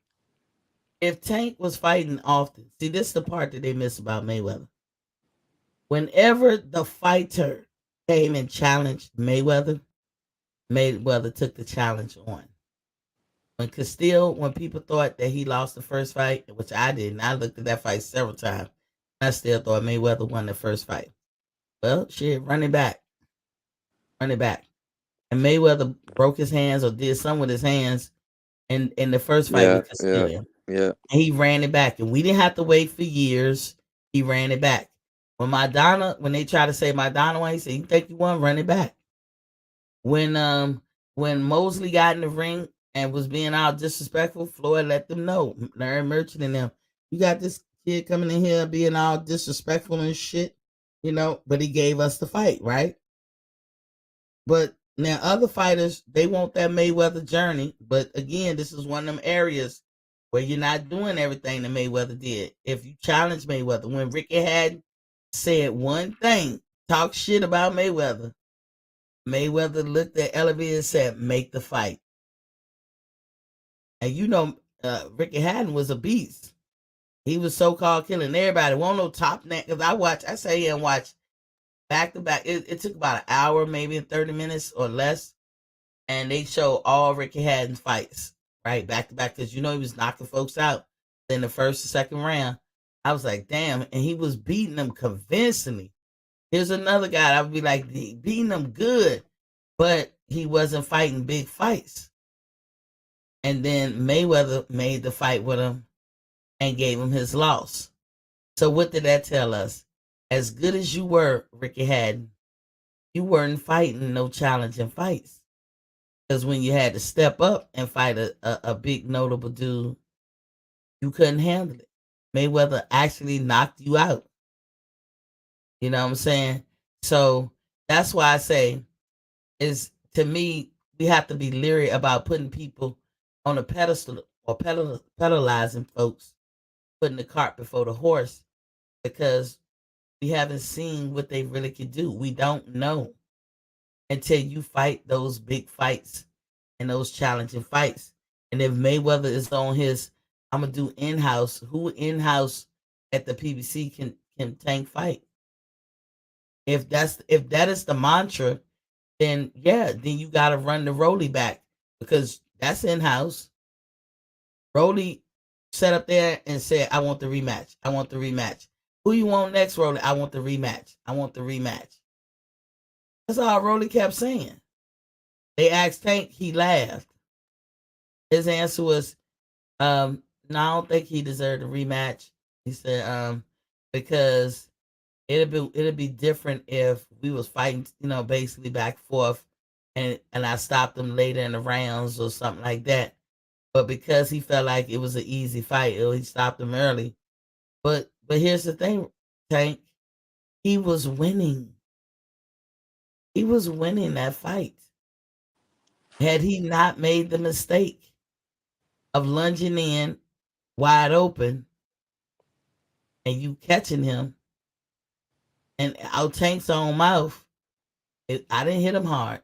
It was his momentum and my punch that knocked him out. Why not run it back? You filled up the Barclays. That's a lot of people. 18,970 people Well, attended. because I'll say this, and I don't want to say it's like, yeah, I just no, because the only reason I would want to say it again is just only because I think even though he did lose those first rounds, I just feel like that was part of the course. Like I feel like he kind of lost those rounds because he was waiting. He was waiting for the right time, and So what if he fights somebody like Devin Haney, who ain't gonna make mistakes? that's what I want to see. That's what I want to see That's what I because mean. that'll be a real test for.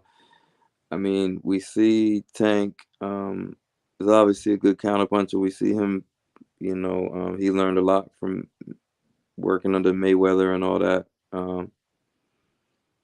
He has, like he has a lot of very skills. He's definitely very athletic. So yeah, I just feel like at this point, I mean, even they should know, and I think they do. Yeah, Tank has to be challenged, or even fans is gonna start to really. I mean, people's already taking note, but it's gonna be like if his next fight and beyond don't offer him some challenges. And he has to move to some challenging things. I got a couple more points. Hope you can stay here for that. According to Mike Coppinger, he is reporting that Danny Garcia will move up to 154. And I feel like this is a I don't think this is the greatest move because why are you moving up? I mean, you have not completed where you were just yet. I mean, you haven't cleaned out the division. You haven't beat the best in the division. All the top fights you have lost in the division. Why would you move up to 154? And that's my question for Danny Garcia. But they're gonna match him up with Jose Benavidez Jr. And I didn't know that Jose had moved up to 154. Maybe his last fight was that, but he looked sloppy in that fight. Um, but he all I remember Jose Benavidez is fighting Bud, and he was at 147. Jose Jose can hit hard, and he's a good little fighter, but he's not a great boxer. And I think Danny is a better boxer than Jose, and Danny can hit hard too. But I don't know, you can't fight Earl. Earl watched you. You definitely have avoided Terrence Crawford. You could fight Boots, but you don't want to fight Boots. And Boots is capable of moving up to 154. But you want to get it's like you getting out of Dodge. And they're gonna have this fight July 30th at the Barclays Center. And like I said, his last fight was with Earl in December 2020. Do you think that this is a cherry pick or a good pick to get his feet wet at the next division on Danny Garcia's part? Yeah, that's interesting. I wouldn't say I'm the person to have the best insight on that fight because I haven't seen Benavidez fight except for probably a few highlights, and then when he fought Crawford. So yeah, no, I actually definitely don't know, but I did in terms of my impression of Benavidez. I actually thought he was more tactical about his boxing. Or yeah, so I wouldn't be able to highlight his best skills, so I don't want to speak too much on that. But just with in ignorance, I kind of thought Benavidez might give Garcia some problems. Catch him. I think so. But remember, as he throwing, Danny's gonna be throwing with him. Danny has a better proper stance. Danny is a great counterpuncher. I just think Danny is a better boxer than Jose, and he gonna catch him, gonna hurt him. And if both of Okay. them are moving up, that's just my opinion. No. So since I don't know, let me borrow your because you probably know both of these fighters better than me. Yeah, what do you feel like Benavidez has if there's any advantage in that fight? I mean, I would assume he has reach. Benavidez can take a punch, but he can't get caught. You know what I'm saying? Benavidez, both of the brothers, they square up. And the younger one, David, he's young still. But as he get older, and everybody's different, we don't know what age is gonna hit them. But you're gonna see that their style of fighting don't work for them. And you see it with Jose because Jose squares up all the time. He don't be in a proper stance. He's relying on his power, which he has. And I think getting shot in the leg has affected him. Um, we know in boxing, the number one tool you must have just to even start off is your legs and your footwork. You know what I'm saying? And Benavidez, both of them to me don't have great leg movement and footwork. They strong as hell, and David is a big guy, but that can only take you so far. As you age, it's the tool that you're going to be missing out on. And for some reason, you always say that you do what you practice. So if they are in their training or in the gym and they're not practicing to fix that now, they're like going to be set in their ways. So as they get older, there's always going to be a bigger fighter or a stronger fighter or just as strong. And we saw the Terrence knocked out Jose, so he can be knocked out. Um, Danny hits hard. Danny is what probably made Keith Thurman take a lot of time off. Because I mean, did you hear what Pacquiao said about after fighting Keith? And he don't want to run that back no more. But Danny was tearing up Thurman's arms and hitting him hard. I think Keith had to take a seat after that one. He won the fight, But that was a hard fight. The problem with Danny couldn't be on his toes, but he seemed like he abandons it. He's Well, another yeah, one that I would say not as bad as Spence, and not it was another fighter that I said do this. It was Spence and somebody else. Yeah, I call them, like, how when people drive and they hover over their brakes, you can't call them good drivers because you, hmm you got your foot hovering over that brake and you're always touching your brake. Like, I can't stand driving behind people like that on the highway. It's just always touching their brakes and touching their brakes. But that's how I feel about Spence. And well, I can't remember the fight I said, but they hover over their brakes. Basically, they sitting down on their punches as they doing their regular fight. Never are they on their toes. And yeah, Danny does that a little bit, but not definitely. as much as Earl. I'm sorry. Go Oh, ahead. yeah, no, I said yeah. Danny definitely does it. I wouldn't know if he does it as much as Earl, but he's That's he's not good. definitely That's on it. good And that was for because me. that was definitely his weakness in Mhm. fighting Earl. Yep. Yep. Is And he that hurt Earl. He hurt Earl. But yeah, he Earl did. weathered the storm. But if he could have hit Earl many times over, what the way he hurt Earl that couple when he made that mouthpiece fall out, and Earl gonna say, Right, right. the teeth implants. No, dude, you, you had plenty of time to work out your mouthpiece to get one that's suited for you. But because the teeth implants, if he have them, he got top of the line. He got the ones that screwed in the gum.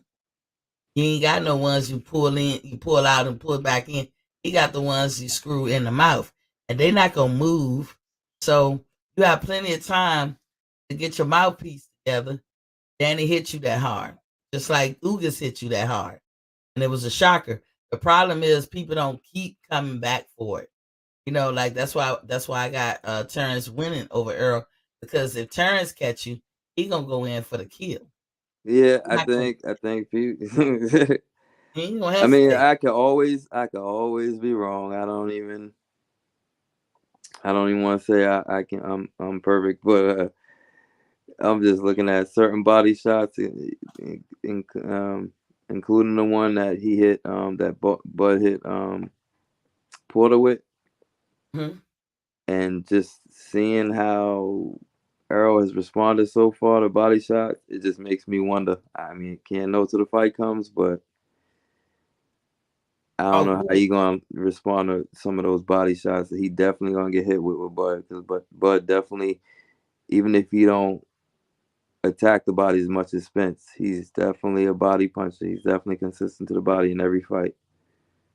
I know who the other fighter I was talking about. Laura. Laura sits on his punches too. Laura's best attributes is his stance. He's a little wide, but it works for him. But it's his stance. What Jerry Hearn do to beat Laura? He made him get out that stance. What people do, why Laura always, be victorious over them. Laura sits on his punches the whole fight. Laura is an excellent boxer, but he don't have to be. He sits on his punches and he 1-2 you to death and move to the left. 1-2, move to the left. 1-2, move to the left. And he can do that all night. He's great at throwing his straight down the pipe and splitting your high guard, getting you right in the face, right? But he's sitting on his punches. So when he's 1-2ing you, they coming in harder than if he was on his toes, 1-2ing you and moving. But sometimes you gotta get people out of their comfort zone. And that's why I say Danny, he kind of sits on his punches. He hovers just a little bit, not real down, but when he counter punch and he punch with you, he really sitting down, and that's why a lot of times he win in those battles or he hurt you real bad. And he thought he could do Spence like that, and he could, but he didn't keep doing it. Had he Yeah, kept he doing could, and yeah, he got his volume was definitely not enough. And if it, nah, you and can't that's just all he be had to do. you can't be just, and it ended up different than Ugas, but it was similar in the way that he he just can't be absorbing all Spencer's Yeah. punches like that. And with Benavidez being squared up and Danny not gonna square up with you, Danny gonna hover. He gonna sit on his punches. And when Benavidez throw, he gonna be in a proper stance, so he'll be more balanced than Benavidez, and he gonna throw with you, Oh, no that's matter what that's you do. so that's true when I think of it like that, being that he is a good counterpuncher. And then Benavidez is definitely gonna throw. At least I know that from him. And then that was what got him with Crawford, was off the counterpunch, off the bad throw. So So my answer to that question was, do you think it's a cherry pick or a good pick to get his feet wet? I think both. Because Danny, there's some fights you can have at 147 that you could clean up. You can fight Boots. Don't give me this shit yeah, about that's my city, man. That's my yeah, city. He from my city. I don't want nobody want to hear that shit. yeah. You can No, fight Boots. I mean, my thing is, I never knock people for tune-ups and all those things. It's all on how you sell it. If you're selling that, I think Coach Malachi probably says it best. He'd be like, if you say you King Kong, you better be fighting Godzilla. Like, that's all I'm saying. And that's probably the best way I've heard of it in terms of, I don't really care if people take easy routes or do all those things, but what you're saying while you're doing that does matter. And so, yeah, Well, no, if Garcia do a tune-up or two after coming off a loss, then I don't think I would be mad at that. I'm not I, mad at I, I Garcia. He's truthfully, I done truthfully for wouldn't be a career. mad at the Benavidez fight. Him and Benavidez, I think, would be a good fight to see. It would be good, but don't pay per view it. Don't do that. Yeah, That's what I would yeah, say. yeah. The last point I'm gonna make, stay around for this one too. Wilder states that he has proven that boxing needs and goes hand, it goes off of excitement, ergo American champs. And he has said that the excitement for boxing wanes without it. Do you think that's a true statement? Come to the heavyweights. Yeah. Well, to give him his roses, I would say that, and so yeah. I think, look at it. I mean, I don't. I'm not gonna go back and forth about what I think about Fury. I wouldn't make that up for debate, because I don't know. I think I respect what Fury is able to do in terms of a Oh, we ain't champion. talking about that. In terms of a champion, just Fury just ain't what I look up to as in terms of a champion. He just ain't and never will be. It's just not. eh, But that's not boxing. So I don't. My opinion is I don't hold no one else to that. I'm just not a big Well, fan of. Uh, boxing in America, America is the mecca of boxing. It just is what it is. I know a lot of other countries want to take that mantle, but it's America. I'm not saying we're the only ones to do boxing, but it is the mecca of boxing. You make more money fighting in America than chances are fighting elsewhere. You can make a good living. I ain't saying you can't make money, but 9 times out of 10, you're gonna make more money here than there. AJ, prime example. He makes a lot of money over there in Europe, but he makes more here. If and when if he was to really campaign and try to fight here, is we know that. And Deontay just saying, America was craving for heavyweights. Boxing fell out. The reason why Floyd could turn the welterweight division into what it was, the creme de la creme, is because who held the belts in heavyweight? The Klitschko's, and they took it back home, and nobody was pressed for it. You know, we we mm, we looked mm, at it because they were the heavyweight champions, but they nobody was clamoring for that, and that's how Floyd was able to turn his mm, mm, division into what he did, and a lot mm. of fighters are reeling off of what Floyd did for the welterweight. So I think that's true what Deontay said, because the proof is in the pudding. I If agree, Deontay ain't there, because Fury ain't doing it, even with his skills and what he's been able to do since. Yeah, it's still, as much as they want to compare him to Ali. Nobody, I don't feel like people feel like that. I ain't never compared him to Ali. Yeah, I feel like that. I feel like that's where they lost me when they started. Because they keep doing it. I don't know if people are hearing it. They keep doing it. They They- keep. I'm telling you, 100 years from now, we ain't gonna be here, but Hopefully, we can look down from heaven. They're gonna be saying Ali was a white man. Yeah, they might. Yeah, So they gonna say because they're they gonna have a gonna hard say time saying okay. they're gonna have a hard time saying Fury is the greatest of all time next to other greats that have done it. You know what I mean? Just yeah, but I think Wilder has a point with that. Yeah, because he's excited. He's exciting fighter. I don't think Fury has that same excitement that comes with him. And the heavyweight division was getting heated with him in it, and it kind of fell off when he's not there. And the fact that Mhm. he goes away and be silent, and they and they can't help but bring his name up. So my Talk question about is this. My question him. is, do you think, and I guess a big question, you think he would be the same Wilder if he came back? Could be.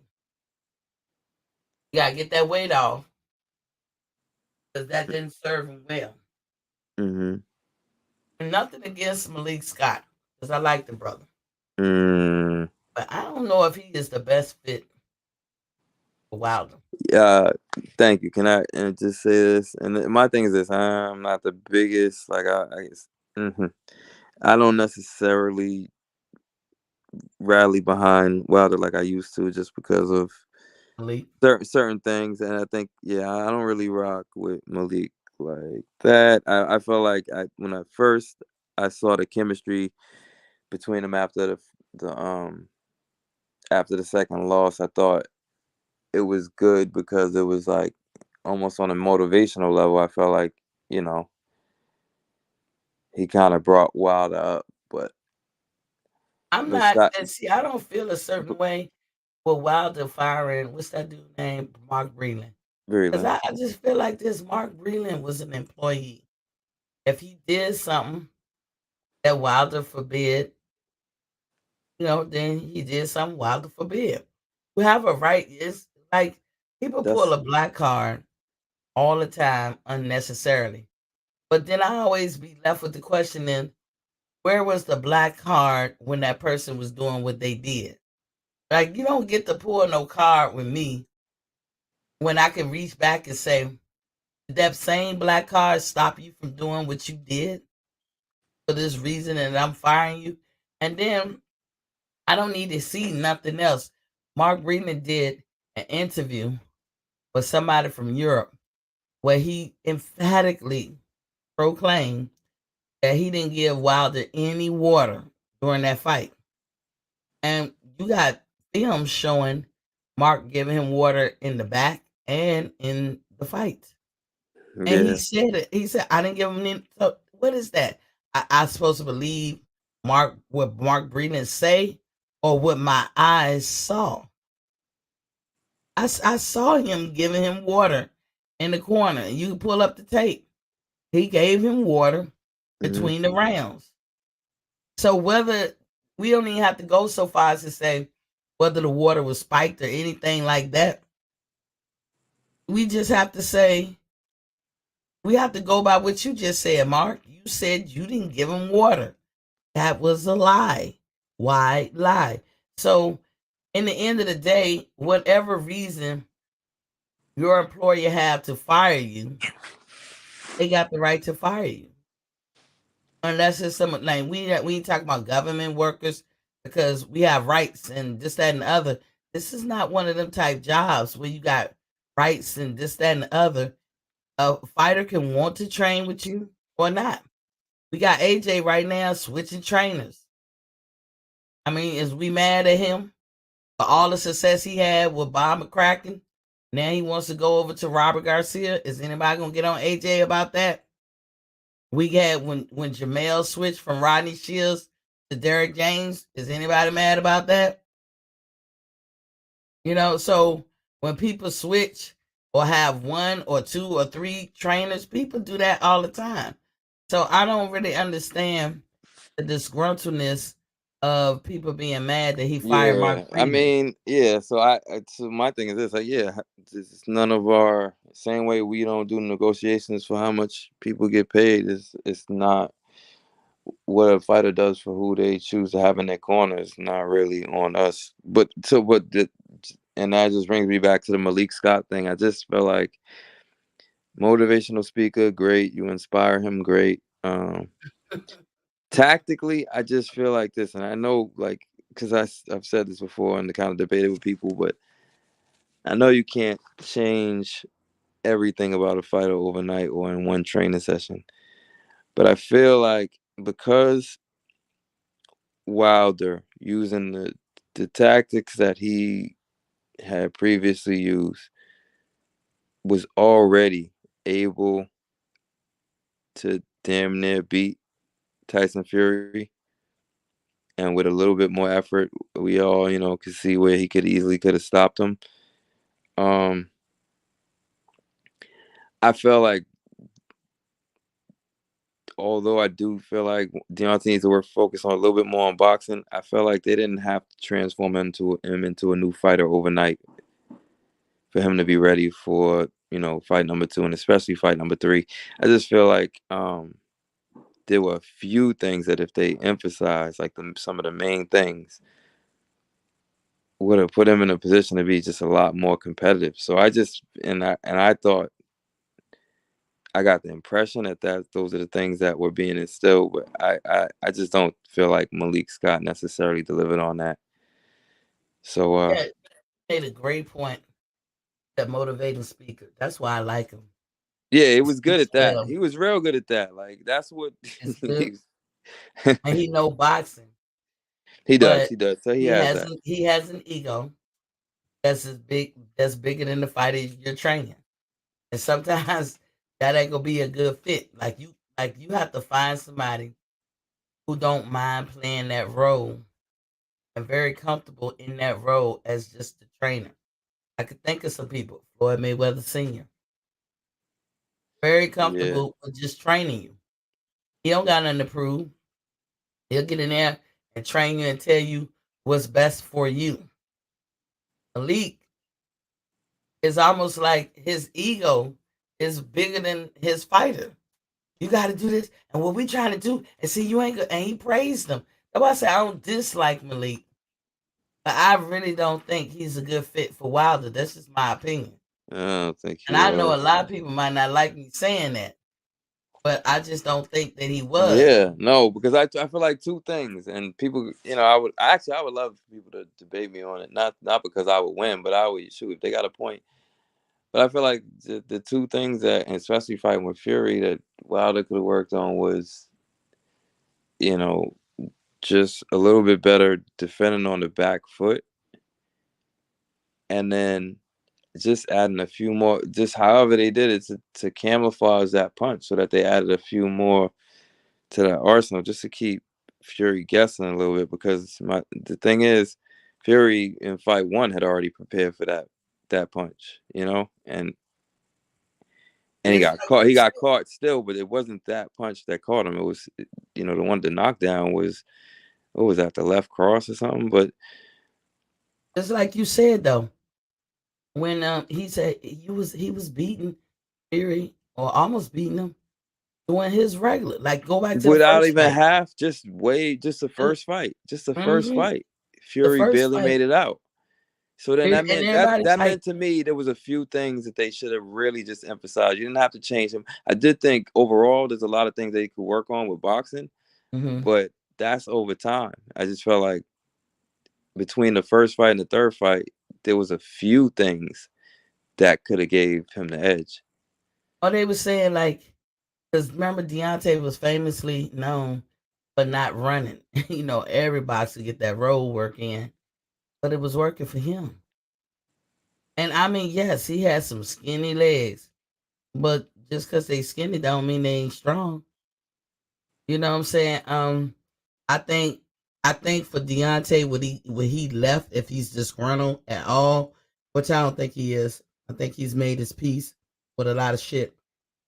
I think though, if he's disgruntled with the fact that I actually won and you guys took it away from me. I mean, can you imagine whatever work he doing, even if it ain't road work, you beating a guy and they won't give it to you. He had to Yeah. he had to have some reminiscent No. feelings like Yeah. Jack Yeah. Johnson. Yeah. Yeah. Well, you know what's Jack funny? All Johnson, right. Yeah. huh? No. No. Yeah. I'm listening. Yeah. like Jack Johnson, that fight that they turned the video off so they can't see him demolish the guy, but they kept making him fight 22 rounds or 30 something rounds. I mean, they just could not accept the fact that the dude beat this white guy, and Jack Johnson, credit to him and the white guy for going that long. I give credit to the white guy because who the hell fighting 22 rounds? Gruesome fighting That's today. crazy. Who doing that shit? They're gonna let that man die in the ring. They don't even care. I mean, but the white man kept getting up for it. They don't even make dudes like him, not alone Jack Johnson, but they couldn't give it to Johnson. They just couldn't give it, so they kept Well, moving the I do goalposts. see that. I think that's why the whole thing was unfortunate because beyond, so there was a lot of, yeah, beyond that, you saw the politics playing out, like just, and some of the stuff that quote unquote um Americans be doing. It, to me, I don't want to call it disgraceful because I don't want to go that far, but I don't think it's honorable. I just feel like one place where I would like WoW to have to get a better fair shake was just the story of it all. Like they really tried to paint in the media, and a lot of people stood behind it. People that I don't necessarily respect. Most I won't say, but one I will, like Stephen A. Rally behind the whole story of Fury's turnaround and how he used to be on this and used to be on that and everything he's done. And I did feel like it was biased, and they just lent towards him. And because he talked a lot, I don't know, maybe Wilder should have been a better seller of the fight. I don't know what it was, but I felt like Wilder's story never even got weight for what it was. He never really got acknowledged for what he was doing. He never really got acknowledged for that. He just stepped But it, out of nowhere and just fighting at the elite level. The fact that he should not, from his level, be even to come close to anything on Ali's record. So yeah, those things I felt like conveniently the media just made a racial. I felt like it was racially biased. and And listen, so much so that they would support somebody coming from another country than their any own. white It man was would do. weird. It was weird. Any white man would do. They don't even like Fury. Them sanctioning bodies, he is not a good look for their brand. They don't even want him to be there. But when you need to dethrone, we living in racial times. We was thinking about it like we had Donald Trump. We was living in racial times. A lot of racial animosity any white man would do. And that's why he got the privileges that he did get talking about Fury. But in the end of the day, I'm just looking at it like if you a fighter, just put yourself in their shoes. If you're a fighter and you get up and you sacrifice and you do the hard work and you technically win, and then they still find a way to technically not let you win. I mean, because I've seen Jack Reese stop fights for less. You know what I'm saying? And if you don't, and don't just take our word for it, us Wilder fans, take Tyson Fury word. He said, I was knocked unconscious. And I posed the question a couple of shows ago. Name me one thing you can do, some kind of action that you can do. It don't matter what discipline you talking about, that you can do it unconscious. You can't read a book unconscious. You can't write a paper unconscious. You can't talk to your kids unconscious. You can't take them to school unconscious. You can't go to your job unconscious. I go on and on and on. When you're unconscious, you're unconscious. You can't do shit. So why wouldn't a fight be called when you're unconscious? If anything, if it's any reason to call a fight, then we just see the referee call a fight with Rolly, and he was right to do so because Rolly had spaghetti legs. When your legs wobble like that, you ain't all the way there. Rolly was still, I wanted him to finish, but he didn't. Yeah, no, he didn't even know where he was when the ref man, was saying, "Are you ready to go?" He looked like he was trying to fight the ref. Like he didn't even know where he was. he Like he was wanted getting, to go. huh? Rolly wanted to go, but the ref Oh, sometimes got to save you for yourself yeah. from Or yourself. maybe he wasn't trying to look like he was trying to fight the ref, but he just looked like he was so he didn't know where he was. Like he wouldn't Spaghetti have legs. seen where the punch was coming from the next punch. But I actually wanted That's maybe it's my horrible side. I wanted him to, man. Maybe I want No, him to it's be not. safe. It's not More, horrible more because than I anything, I wanted, want him to be safe. But actually, but I still kind of wanted to see him get. I wanted him to go too because that's where you find what you're made of. But he was stepping the way he was stepping or moving his feet like he No, was yeah, yeah, stepping no, up no, on something. no, no. You could Javante already, ain't the guy that you unleash on somebody like that. yeah, yeah, yeah. No, I mean that would have been the greatest surprise ever. I've seen fighters that come back and can, shake off a punch and do what they need to do to move so they get, their senses back. Hmm. He didn't look like that. No, he was finna get He was he going to was get he murked. was finna get sent out the ring or like he Ended already his got career. He'd have yeah. been probably eating through a straw because even when he was walking out, he wasn't on steady legs. He had to grab his dad to lean on him. And look at his dad demeanor, and look at his demeanor. And they was honest. Both of them was honest. Tank said it was half of that punch knockout was his momentum coming in, and me throwing the shot. And that wasn't my hardest shot. So them two meeting together, it was like bam. It was reminiscent of Marquez knocking Pacquiao out. That's what I was thinking of when he did that. And Rolly said he caught me with a shot. But Rolly probably understand never should he ever faded on his defense tactics, whatever he was doing up until that sixth round. But he got happy, like you said.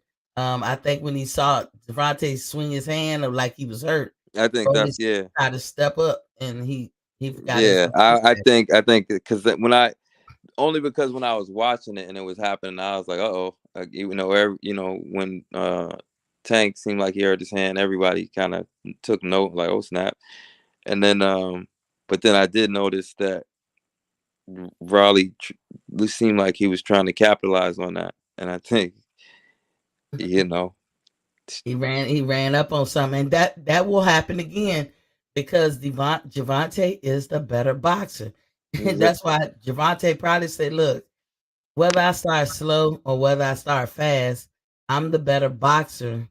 So his mistakes, I will make him pay, and I feel like he don't deserve another fight because he is not on my level, and I will seriously hurt him, and that to me I would have been a better I answer." agree. I agree. I actually would rather, to some extent, funny as it is, I'd rather maybe see Raleigh fight like Cruz, like was it Santa Cruz? Yeah, Isaac Cruz. Isaac Cruz, yeah. That would be a good fight too. And Okay, but because I feel like that for me would be a qualifier. Because I feel like Isaac Cruz did prove himself. mhm. Um, Now I wanted a rematch with Isaac Cruz and Tank, but this is why I'm telling you guys mark time because this is the second time that a fighter asked Tank for a rematch and he didn't want to give it. You have to I take think you I have to think take no, these I things in think consideration. what's funny. What's his name? Oh man, how am I forget? Is it Calvin Ford? What's Yeah, Tanks? It is. trainer Calvin Ford. Yeah, they keep talking about the only person they want to get back is Cruz. But my thing is this: I kind of still feel like when I think about that, Mhm. although that would probably be a good fight to see, like to get back. I don't know. I probably would still give Tank the edge, especially if he doesn't like hurt himself or something. But But see, gang, I still feel like that's a good excuse because it was a good fight. So you might want to see it because he poses a threat. But I still don't think that's the threat that Haney poses or a few other fighters pose. So it's not what I want to see. I actually want to see it because you know why? Isaac Cruz had 2 weeks notice. Fight Tank. I would love to see a full camp on both of them, and then they go meet up in the ring. If he did that on two I weeks' do, but I notice, do think this. And this will be my question. You know, I feel like I know Tank can adjust, and sort of almost like I feel like a little bit Charlo and Dang, why am I? I'm just tired. So all these names is like going. What was that? That was Charlo and wow, Castano. Castano. Whoops, sorry. Yeah, I just feel like it might be kind of like that. Like I felt like Charlo made the better adjustments. Casano went in with his same old style. I feel like that might be the case with Cruz too. Well, here's the thing.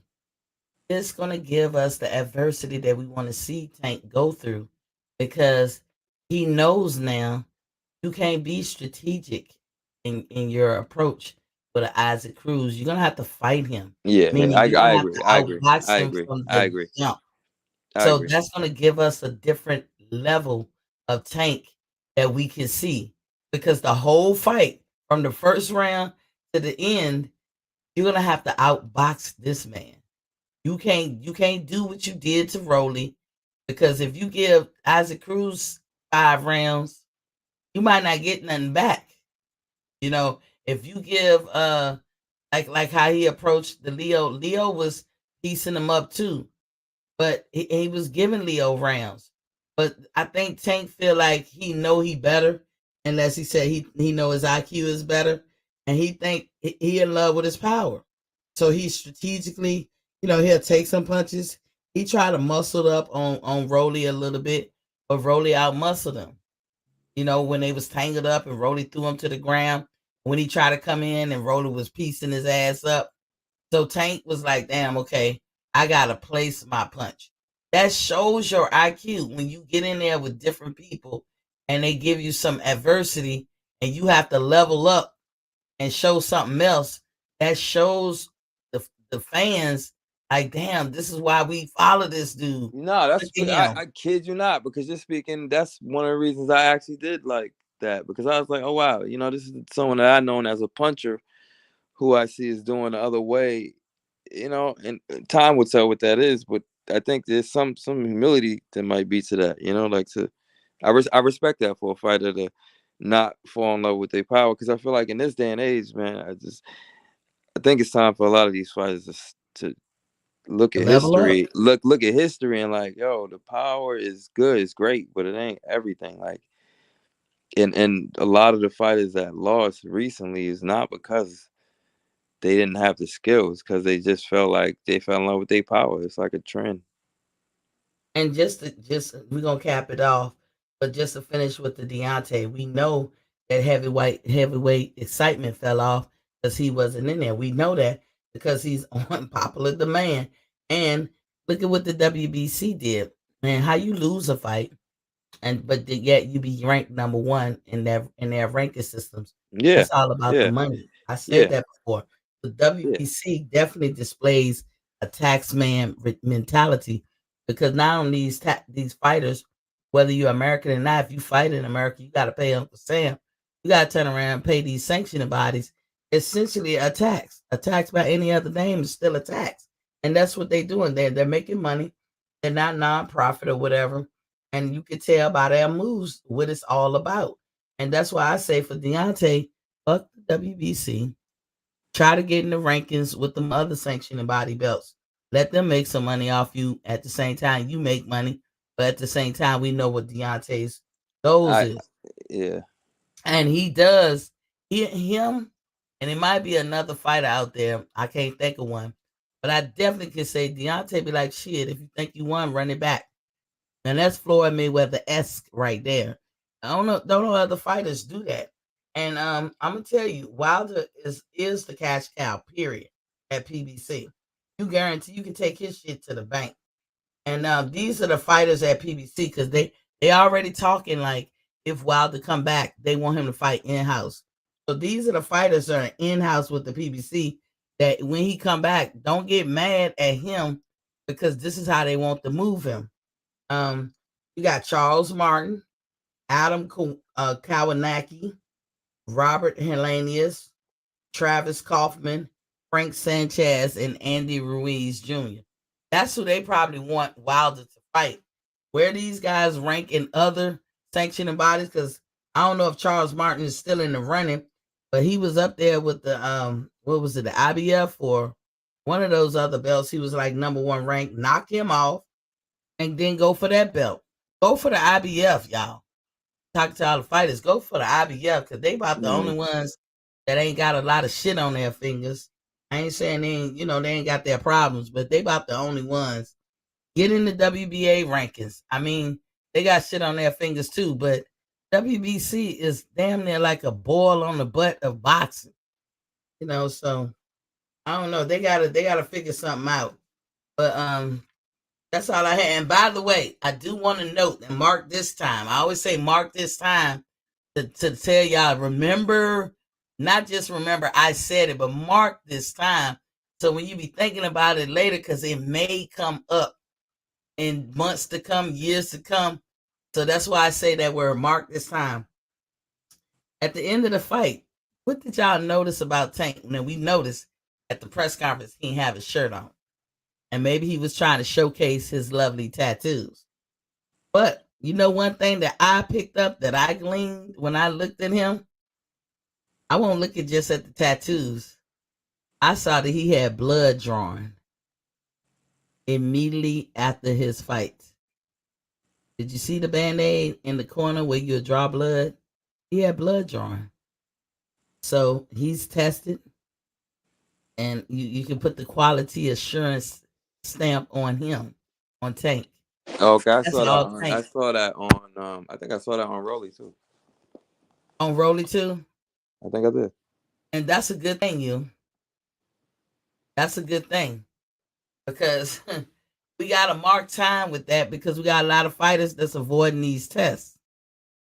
I put out the other day that Errol Spence, in my opinion, my humble opinion, he ain't do no tests. He ain't do no VADA tests with Ugas fight, and he got to go. Hey, fighters are taught to be safe at all times. Like if you go in that ring, you should know what you're up against. Yeah, My he didn't bad. take That's it. the test. He didn't take the test. And so for me, if I'm a Terrence Crawford, we ain't gonna even have a debate about this. I'll pay for your whole testing cycle just to make sure you get in there clean. You ain't gonna claim no money.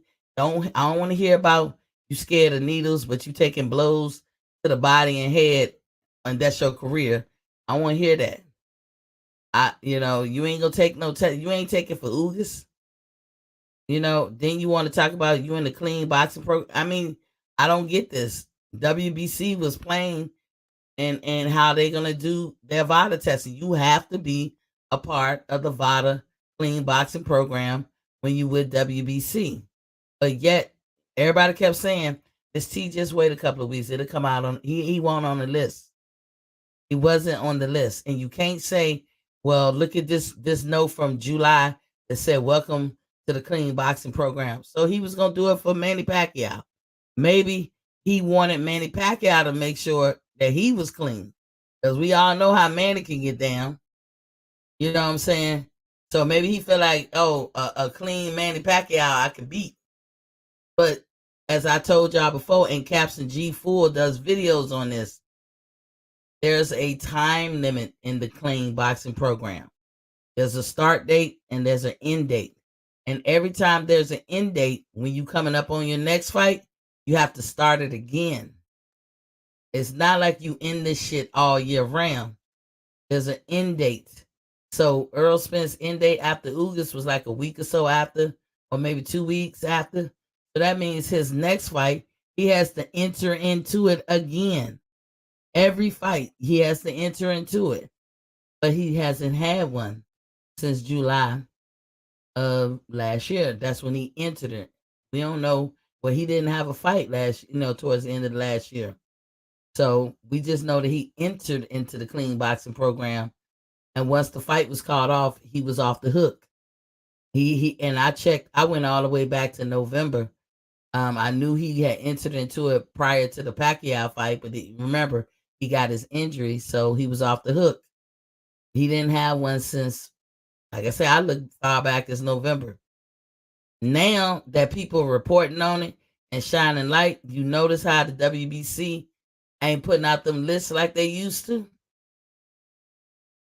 WBC gonna follow the money always, but I will make sure if I'm fighting Errol Spence that he is tested, and as well as his opponent is tested. I'm not saying that Errol took nothing, but I'm saying it looked funny because Ugas was on the list, but Earl wasn't. Y'all gotta ask yourself why.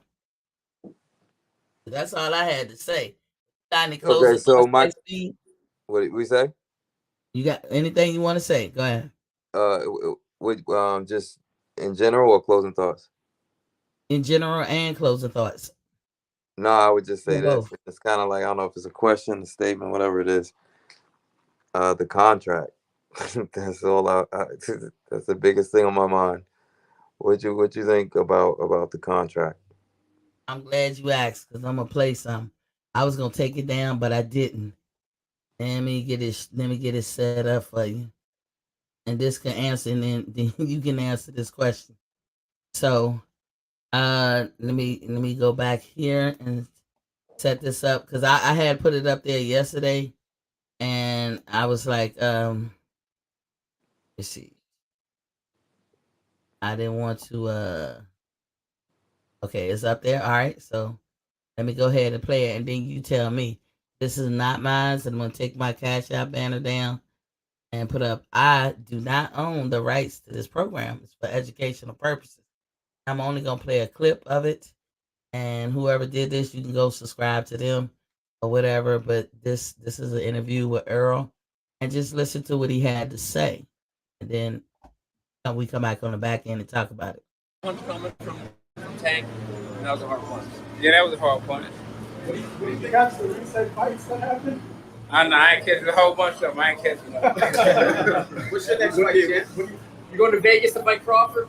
I don't know where I'm going. If it was up to you, what should the next fight be for Tank? Should it be the Devin Hayden versus Can't Hold it with it? Maybe Ryan Garcia? Shit, I don't know. That's just promote. Yeah, Errol, when would you, timeline-wise, like to fight Chance? this year. But like in November, October? This year. This year. Do you know when like top start? No, it's been started.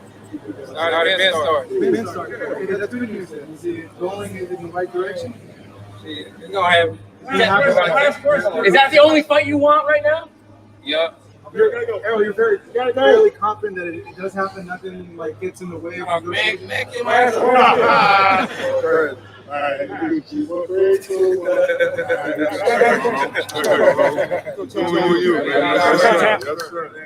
feel 100% that happens. Oh, yeah, definitely. All right. Thank you. Now, so just listening to that, We'll see. okay, what do you think? Is the contract sent? Man, if that don't look like bullshit, I'm waiting for General Big Fish to call in any minute now. Like, No, oh but man, honestly, think about it. so The contract's supposed to be sent. This was 2 days. This was 3 days ago. That interview happened this past Sunday on the 29th of May. Now they've been saying before the 29th of May that Terrence got the contract. So you tell me, listening to that, no. is the See, contract so, and sent? people, and it's my thing. I know a lot of people gonna be. You probably don't got too many like Spence fanatics. I'm not saying Spence fans, but fanatics in your audience. But they're gonna look at that and know exactly what they heard and try to, because he didn't say anything wrong. I guess they're gonna try to say one thing, but any of us know, when somebody's serious about something, like, what the hell was that? Like, get out of here. Exactly. That was the most indirect. Every single question. Yeah. Oh, where are you gonna fight? Yeah. I don't know if it's gonna be in Vegas. Oh, we'll see. Like, he might as well just say we'll see. And I just feel like this, and this is all speculation, so I don't even like to really go there that much. But I kind of just gotta imagine. One, it doesn't line up. It doesn't seem like he's really calling for the fight. And then somebody here. Then also, he not calling for the fight. And then what was I gonna say? Yeah, no, he's just not saying the right things. It's just clear that he's I was gonna say this. I was gonna say the pressure is I feel like this is speculation, but the pressure is on him enough to where I just feel like he's responding to the press at this point. Like, what else could he say if he's not going to take the fight and he's honest about that? Think he's really going to say that to the public? He needs to be direct. That's what he needs to be. He alluded in his tweets that the contract is there. And then he throws on a a clip it of Mike Tyson saying just sign the contract as if that was something that them two were talking Nah, about. it's like Yeah. what E3 and them say, like, make it make sense. Like, you can't, like, because if that's the case, you mentioned the contract. Like, why do these dudes even do this? Like, why do they hang themselves? Why they throw out numbers? Why they throw out contracts? Sign the contract, man. He needs to sign that contract. And can't follow it up. Like, and can't follow it up with nothing. I don't Yeah. care about that, man. Bud need to sign a contract in 1 minute. As soon as he But- get that contract, Bud should be Hey, Yo. signing the Tay coming contract. in at the last He minute. Tay, what ducking. you got on it? Now that I He showed that video, ducking. because I showed it yesterday too, or the other day. What you He think? don't got that daughter. Tay, say. So the question to both of y'all, Tay, I'm gonna let you go ahead and get in right quick. I asked, was the contract sent? If he said this on May 29th, just based off of him talking, May 29th was this past Sunday, today Wednesday, was the contract sent? Tay, by your judgment. So, Whatever the big fish says is correct, man. So the Exactly. big fish said he sent it on the 29th. He sent it that day, man. But he also sent it a week before. But you know what I'm saying? That's what the Tanners was telling me. But you know what I'm saying? But now Big Fish, he came back and he sent him another contract. So yeah, man, they don't be lying to me, bro. They don't be lying. It's a Big Fish. You don't lie, man. But scared. Bud scared. Facts. Blood just flashy, man. He just flashy. He don't really do anything good, man. He a cab driver, really, bro. He be no one, man. He be no one. He needs to sign a contract, but he's scared. You know what I'm saying? As soon as the contract was sent, he should have knew the contract before it even was sent and signed it. You know what I'm saying? He should have been able to tell the future and sign the contract. So Bud ducking, Bud scared. That's what I got. Hey, when they get in the ring, what's gonna happen? Man, we already know what's gonna happen, man. Ellis Spence gonna knock him out in the first 10 seconds. What round? First 10 seconds, not even a round. First 10 seconds. Oh, man. Big fish. seriously, when I look at it, He win. I I don't look got at no. There's nothing I can say against that. Yeah, you know it's fact, man. Big fish. Right. You need a bigger seriously, fish. when I look at it, Moby Dick. Yeah, Moby Moby Dick. there wasn't no contract sent.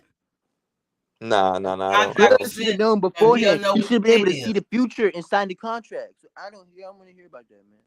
When they try to pin them down on the date this year, but if a contract sent, don't they have the dates in it? Right. You telling me you don't sign a contract in the first minute you see it? You telling me you don't do that? He said we already talking, but Steven Espinoza said they negotiating, so we get that you're negotiating. They should That's all you have to say. We haven't got to the sign the contract part. contract. Sign See, the contract. He lied, or he throw things out. This is what I mean by Earl move funny too. He lies and he throw things out to allude to certain details or to make you think something. And it's really not that. You ain't sent no contract, bro. That's what it is. And then the fans gonna say, "Oh no, he's not the manager. It's up to promote." Same thing he said. Now it's the promoters. Then stop talking and stop. Like if it's all the promoters or your own boss, like you're confusing everybody, man. The more you talk, the It was more his it's own like. boss. What you say? It's his own boss. Al Heyman just his daddy. It was his own boss. It's Earl warm. Spence lied. I hope y'all peeped that. It's warm. He lied. You see, And why nobody calling him out? I don't. Well, some people are, but he lied. Yeah, no, Errol never lie. He keep the same energy.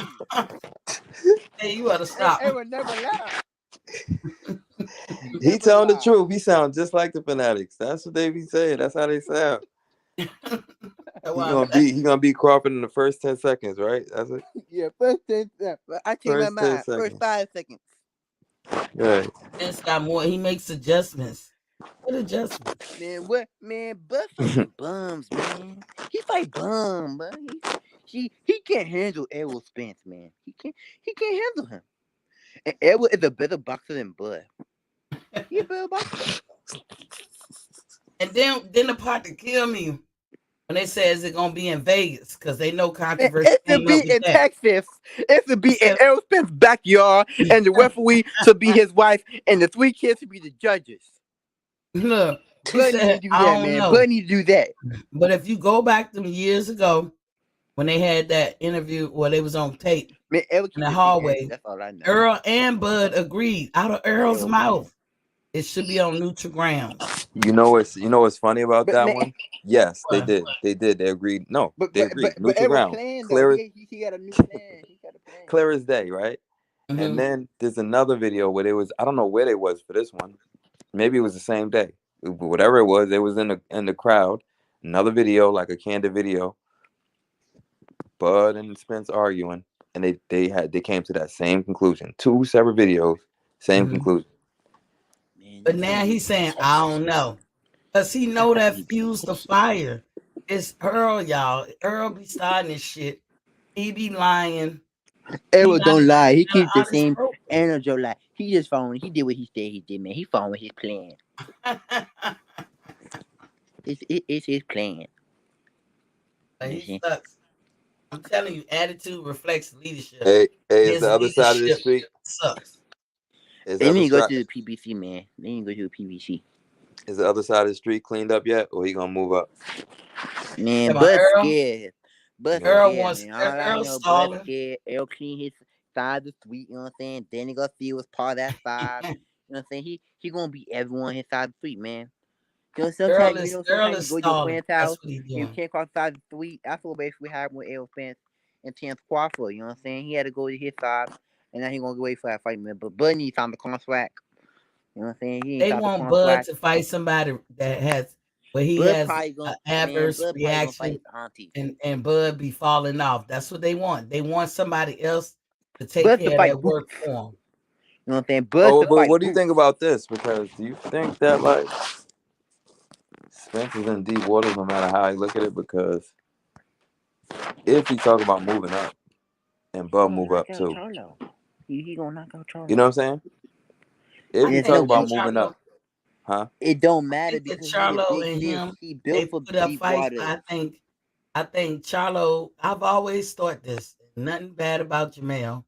Maybe Jamel felt this because Earl was there first with Derek, and then Charlo went over there. He was just giving the respect. Maybe that was it.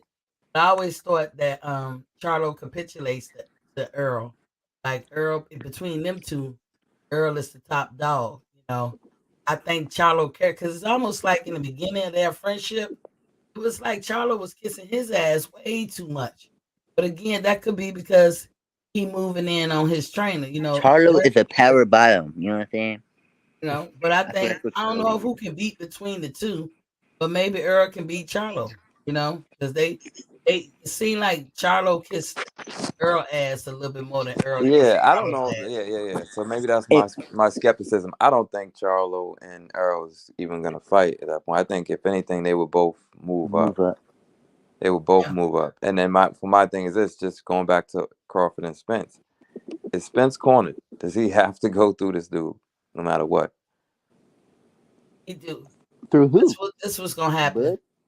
Yeah, if he don't fight Bud, what he's gonna try to orchestrate is that Bud is the one who refusing.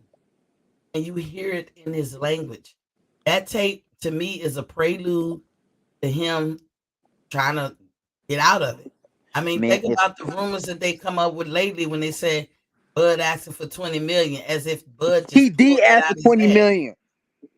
And if He so, then did. why did he He ask for told me 20 that in million? a dream. I was in a dream and Bud came and he said, I want 20 million for the fight. Hey, stop playing, man. Get serious. See, Look, people that don't know the politics, yeah, they don't see that as to me. It's just like it's clear as day. When I start hearing that, I'm like, okay, we setting up the alibi now. Then okay, it's just be like the same thing but to if me. Bud asked him for 20 million, why would you, logically speaking, why would he ask for 20 million?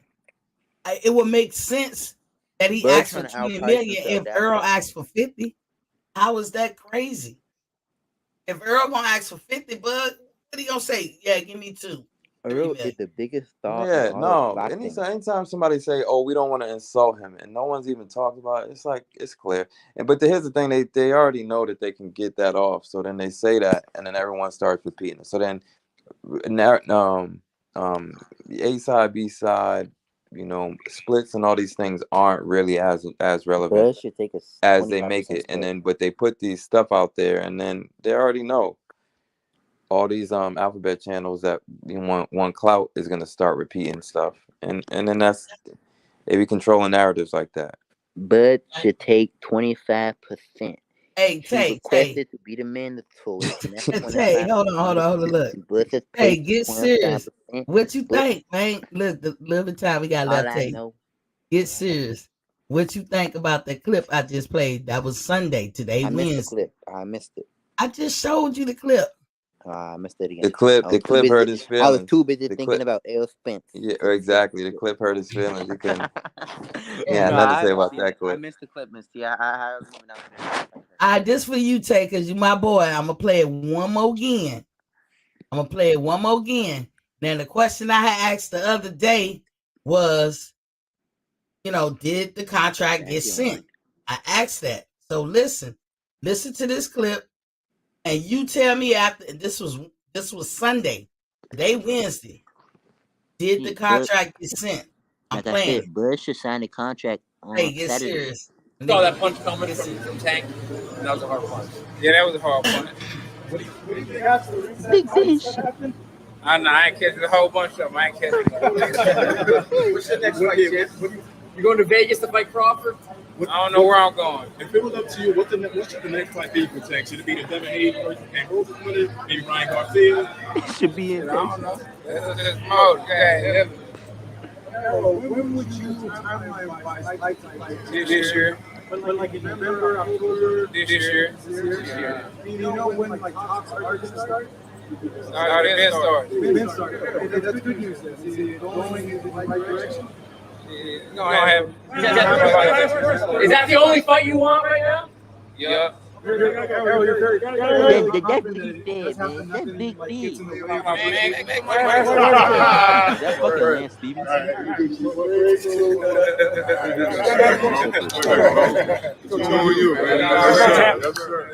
You feel 100% it happens. Oh yeah, it definitely gonna happen. All right. Thank you. Hey, girl. And Yeah, Tay, man. is the contract sent? That's the only question I got. Based on that. Yeah. Hey, you getting on my nerve. Get serious, dude. Did he even mention the contract? And if I he have the sent it, contract could he right have here, gone man. through that interview and not even mention it? When they asked him about dates and everything else, wouldn't he have mentioned it once? Yeah, wouldn't he have said that, Tay? Like, wouldn't he have said the Said contract what? sent? Man, he don't need to say anything, bro. This It was nigga right here. things. Nah, but for real, I don't know. I think so. I mean, How you I don't mean, know? that whole he didn't really say much in that whole fucking interview. So, the fight happening. He don't know where the fight gonna be. They in negotiations. Which even if a contract is sent, I'm pretty sure they'll be in negotiations. Talk about that contract that's being sent out. Debate it. You know what I'm saying? Being like it's like when you get sent like an offer for like when you're like for an offer to any job or like when you're applying for a house. You know what I'm saying? They may have a counter offer. And then you're in negotiation. So they're probably talking about it right now. Even if a contract is set, doesn't mean the fucking fight is finished. They're in Dude, negotiation. okay, so then if that's the They could case, just be talking. okay, sorry, that's all right. I didn't want to cut you off, but I would say, if that's the case, what do you think would have a better PR or a better image, for him to say that, or for him to say other things contrary to all that and not mention the contract? What do you mean? What would make him look better from the PR standpoint, from his representatives, PR his standpoint, be promoters? like, I'll be like, What oh, I would sent they the tell him contract to out and you're say? not What would signing. they tell him to say? What would he lead with? You think he would Send out lead a with, contract. yeah, like what he said over mentioning the contract? What would make him look better? Why would he choose to look worse? I mean, I don't understand why sending a contract is the end all be all when fighters say that. But There's still this what negotiations what after it's that. about, Tay. Earl Spence put out a tweet or whatever social media he does, alluding to the fact that Terrence need to sign the contract. He that said he what he sent out in said. Whenever he May said 29th. They're like, no, no, he fucking before got the May contract on the 29th, day. before May 29th, he was putting out something saying that Before that, the he said that. contract is sent. And he put Mike Tyson at the end of this, whatever he was saying I thought just that was sign the at May contract. 29th. Hmm? I thought that was exactly on May 29th. It was late at night. But whatever Earl said, he put out there in other words, he put out there that Terrence got the contract. So now everybody's Okay. like, Terrence, you got the contract. Why you ain't signing it, right? That doesn't mean shit to me. If you But get then I mean, here like, we are, May 29th. May 29th, and you got mics that's in when your he sent it face, out. and they said, when is the fight? And you can't give a date, but that's on a contract. The date, the location is on a contract. You don't Well, have if an they're still answer in for that. negotiations, wouldn't they have not? I mean, if you're okay, let's say to Miss T, if you send me out a contract, right? But we're still, let's say you send out a contract for, you want to buy a house, right? About moving dates and Right. stuff like that, and you ask Mhm. for the house. Let's say I want $690 for the house, but you're only willing to give me $650. So even if you sent out this contract and you gave me a date that you want me to like finalize the date and bring you to come in, we're still in negotiation. So I don't really him sending out a contract and him. I mean, of course, he wouldn't have a date. They're not if they're still in negotiations. They're not gonna have a specific date. They're not So even gonna be at let that me help stage you out yet. with that. Let me help you out with that. This is how this works. We learned this through Gary Russell and Devin Haney potentially having a fight. This is what we learned. What they do, because think about it. When you go to a lawyer and you say draw up a contract, the lawyer is going to have a set fee for doing that. That's work. That's the final part. That's the final stage. What boxers do is they send a term sheet. That's part of the negotiation. Here, this is how I want this contract to look. Do you agree? Disagree? This is the time to negotiate. I don't like this. Number 1, 2, and 3, take it out. I don't want that. I agree with 4, 5, 6. Okay, and I want to add this. You send the term sheet back to Earl, and then Earl said, well, now I don't agree with this. I mean, this is all negotiations. Once they agree to the term sheet, then the lawyer takes the term sheet and draws up a contract. But in a contract, what must be there? Dates and location. Them two things got to be there because it's the final stage. It's the contract. I see what you're saying. Now, before you, Errol sent out a term sheet, not a contract. I believe that's what he did. But what did he tell his people? He sent out the contract. Yeah, a And contract then sounds May better. 29th, listening to what I just played you 3 days ago, he's saying he don't know the date. It's this year.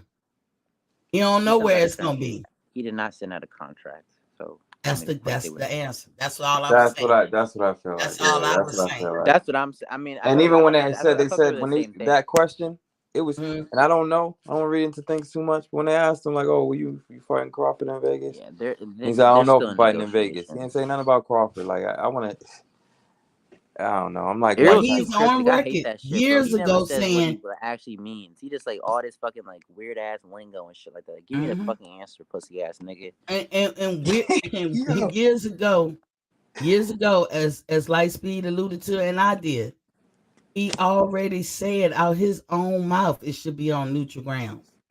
Now you don't know where it should be because we know Earl like to He fight in feeding his Cowboy fans, bro. Stadium. Them aerosexuals need to be oiled up, and he's getting them oil. He's getting them prepped. You know what I'm saying? Yeah, For like for them some bikini models, you tomfoolery. gotta get them prepped. You gotta get the oil out. That's what he's doing for his fans right now. He's Right getting them prepped. They there, get the oil out. right there in that interview, to all the Earl fans, your boy lied. They got oiled up. He got them Y'all, oiled he up. lied, and y'all got to accept that. That shows he Errol never lied. lie. Errol never lie. He the truth, man. No, He the truth. He because never lie. if a contract was sent, as Lightspeed say, when you leave with that, and when y'all can fight, the contract sent, y'all gotta ask Bud. I ain't gonna tell you Right. what's in the contract, but the contract sent. That's the easy answer. it would have been much smoother, much smoother. Like, I don't even who y'all talking to. Like, go talk to Crawford. That would have been a boss statement. It's like he wiggling out, man. He slipping out the ring, man. Errol Spence never lied. He don't. Mark this time. That's Hey, gonna be a Tay video. almost I think I'm saying it right. He almost had me believing him. I thought he was a real. Nah, he's fucking a real Errol contender. Spence, man. Look, mark this time That nigga's that crazy. that Errol Spence live, because that video right there is gonna be relevant in months, maybe years to come. Mark this time. Right there, Earl shows you he don't want it. You know, he Yeah. don't want it. He gonna put out that he sent the contract. He gonna let his fans run with it, because that's all he got to do is make little One appetites, or comment. just allude to something, and his fans gonna take it for gospel and run with it, and then put out that Bud is got the contract, or Bud want 20 million, but they're not Hey, gonna talk about Bud Earl want actually. 50 well, million. but What I that's heard. why. Wait, that's why Tay was so funny, because that's what the fans do. It's not that they run with it; they be adding to it. They be adding to it. Like, That's why I was like, get serious, Tay. What's your take on it? But yo, we coming up on 3 hours. So you guys give me y'all final thoughts or whatever. Go ahead, Tay, since you came in. What's your final thoughts on all of this? My final thought as the Errol Spence fan that Bud need to sign that damn contract. He need to ask for 20 million, and he need to come there. He should get 10% for the fight, and he should get 1 million for the fight, because Bud is trash. Bud is a nobody. Bud is the only fashion fighter. I cannot wait for Errol Spence to knock him out in 1 round. Man down, big fish. All right, I guess we're gonna leave with that. Light speed, what's your final thoughts? and that kid's hilarious. I can't even top that. I just want to say, yeah, man. Like, I'm almost done. I'm almost tapping out with all the capping and all the talking with Spence. Like, if I see him, man, he only got a few more interviews with me that I can hear from the whole team. Even Derek James and all that crazy stuff he be saying. Man, I be seeing how he deflecting. Oh yeah, Crawford's just athletic. Like, bro, stop it. Like, just stop it. You know that man's a problem. You know you preparing for him. You know, like stop it. Like, it's no, we don't believe y'all. Like, just say that man's a great fighter. He's the greatest challenge. Spence his face. It will be a great fight. Say something honest. Right now, they just looking like, oh man, they looking like clowns to me. I'm getting tired. I'm getting tired of following, because I was only following because I thought it was actually going to happen. Mhm. And I'm tired. Like, I can't keep doing the back and forth. Like, you can't have me thinking, oh, it's not going to happen because you're ducking, and then say something like you're not ducking, like in the opposite, and then start doing the same stuff. At some point, I'm just going to check out, and they losing my respect, because I was never even anti-Spence. I was a Spence fan. I just still felt like Crawford would win. I was never like, I ain't never had no smoke with Spence, but I can't stand next to that. All that talking is man. Look, that's all I can say about that. And then keep cooking. I stay supporting. You know what I mean, regards to that Tank Davis and Haney. Tank. I want to see him fight real competition that's going to challenge him. And then overall, and I'm just blabbing right now, but in regards to all these fighters that's fighting for money and all that, I do understand you got to feed your family and everything else, but I still just think this, like, if you fight and you're a legacy fighter, and you challenge yourself, and you stay, like, if you have that same dog energy that got you to the top, like, people's gonna rock with you. Like, I don't know. I enjoy good fights, so I don't need a fighter to be perfect. You know what I mean? There's certain fighters I can watch. Even when they lose, I like watching them fight. So I feel like that whole era they trying to push of, perfect records and going after the bag all the way, I just feel like, man, I can't wait for that to expire. That's just lame. That's it. Yeah, I agree with you totally, and I'm gonna add to it. Um, I just pay attention. I will pay attention to everything people say, and this is a prime example with this Errol Spence video of him being a liar. I have to say it, he's a liar, because there was no reason. Nobody asked him for that tweet about just signing the contract and shit. He did that shit. I keep saying tweet. I don't know if it was on his IG or whatever. And then when his ex girlfriend dropped the little bomb that she dropped, Nobody's taking her up on it. She's moving on, I guess. But she made a hell of a claim. I ain't gonna even repeat it. But you know, I tell you that Earl did not do the VADA test. I don't care what nobody say. He wasn't on the list. Ugas was, he wasn't. Tyson Fury for shit. He was on the fucking list 3 times. With the Dillian White fight. So y'all can miss me with that. What Earl has done with the Ugas fight, if he never done this before, I'm sure he has. As he checked the temperature of WBC, and what he has found out is that even though they got their rules and guidelines about the VADA testing, he don't have to do it, and they ain't gonna do shit to him. So he didn't check that temperature, and it's like, check, I can do it. I can do it going forward.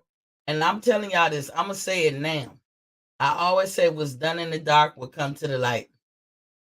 There is reason for me to raise my eyebrows about Earl. I told you guys what happened to me in my life, how I had cancer, and I had cancer in my thyroid gland, which is one of your primary hormone box.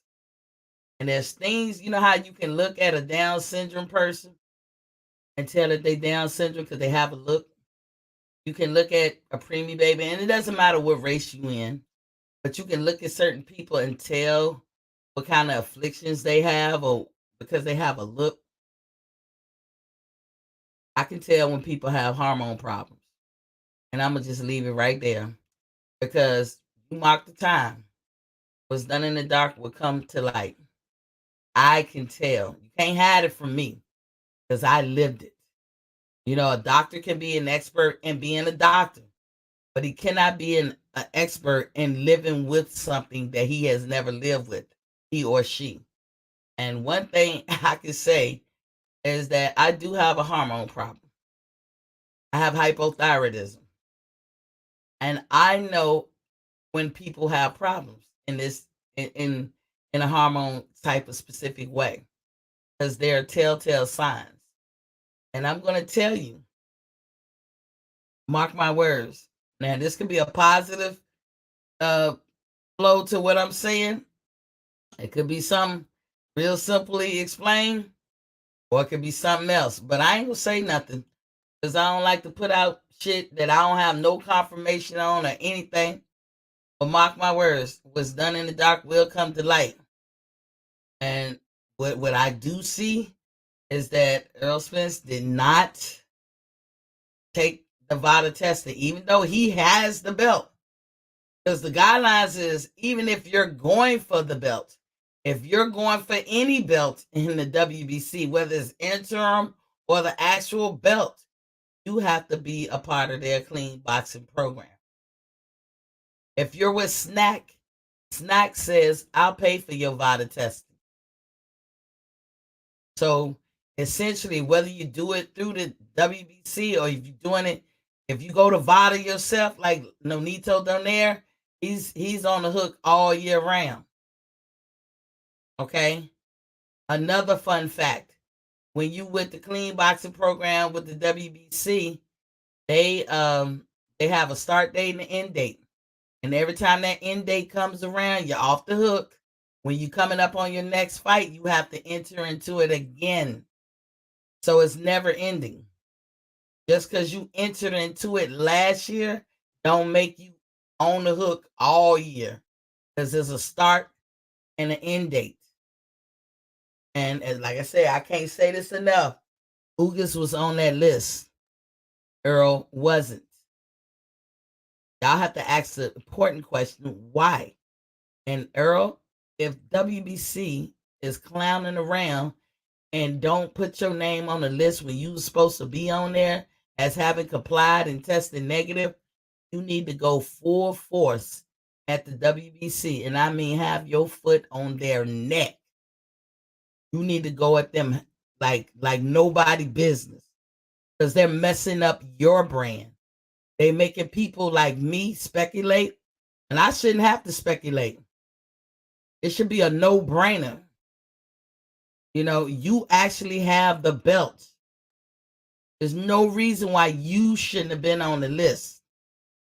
And I'll say it till the cows come home. But as far as you putting out some kind of on your social media that like Bud got the contract or that Bud asking for, and I know you leaking it or your team or somebody that Bud asking for 20 million, making it picture be like, oh, Bud really trying to get his way out the fight. I already see the writing on the wall. You don't want to fight him. You don't want to fight him. Why you don't want to fight him? When you came in the division, you wanted all the smoke. That's why people liked you. That's why people still like you, because that's the illusion you gave. There's always somebody bigger and stronger and better on the block. That's why most fighters should be a little humble and be like, I want to prove that I'm the best. So I'm going to fight the best. But with Crawford, is always some bullshit. I don't know where we going to have this fight. How you have a contract and don't know that? That's in a contract. There's no contract that don't tell you location or where something's going to be or where you got to find. I mean, there's no contract in the world like that. I don't know what date. There's no contract in the world that don't have dates. What contract? Name them. I'll wait. There's no contract in the world that does that.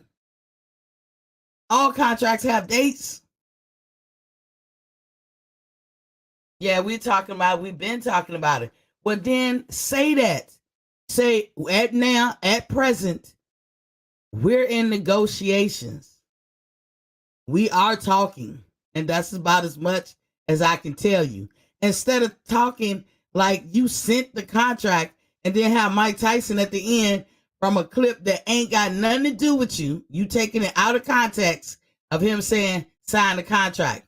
As if Mike is talking to you and agreeing with you and putting the pressure on Terrence. You know what kind of message you're sending? It's despicable. This is that shit that I thought you guys was turning the corner on doing. You're alluding to something that's not factual, which makes you a liar. So that's just how I see it. So, and we're going to keep talking about it, keep bringing it up, because there's no way you can explain this interview. It was 3 days ago. And days before that, you put out on your social media like Bud had the contract. And days before that, they was talking Bud asking for 20 million, but they won't talk about what you was asking for. And then it kind of got out that you was asking for 50. Now, both of those stories, the 20 and the 50, none of us know. It hasn't come from a credible source, meaning the 50 hasn't come from your team, Earl, which your team and you are the credible source. The 20 million haven't come from Bomac, Clarence, or his team, or Bernie the boxer. None of them have said that. But somebody's saying something, but it comes out and you don't jump on and say, whoa, wait a minute. You're happy with your fans or whoever root for you taking something and making a mountain out of molehill. You're happy with that. And that makes us as fans, the reason why I get upset, because it just makes me say, you're not going to fight him. You don't want to fight him. And this wasn't even about Earl Spence, but it ended with him.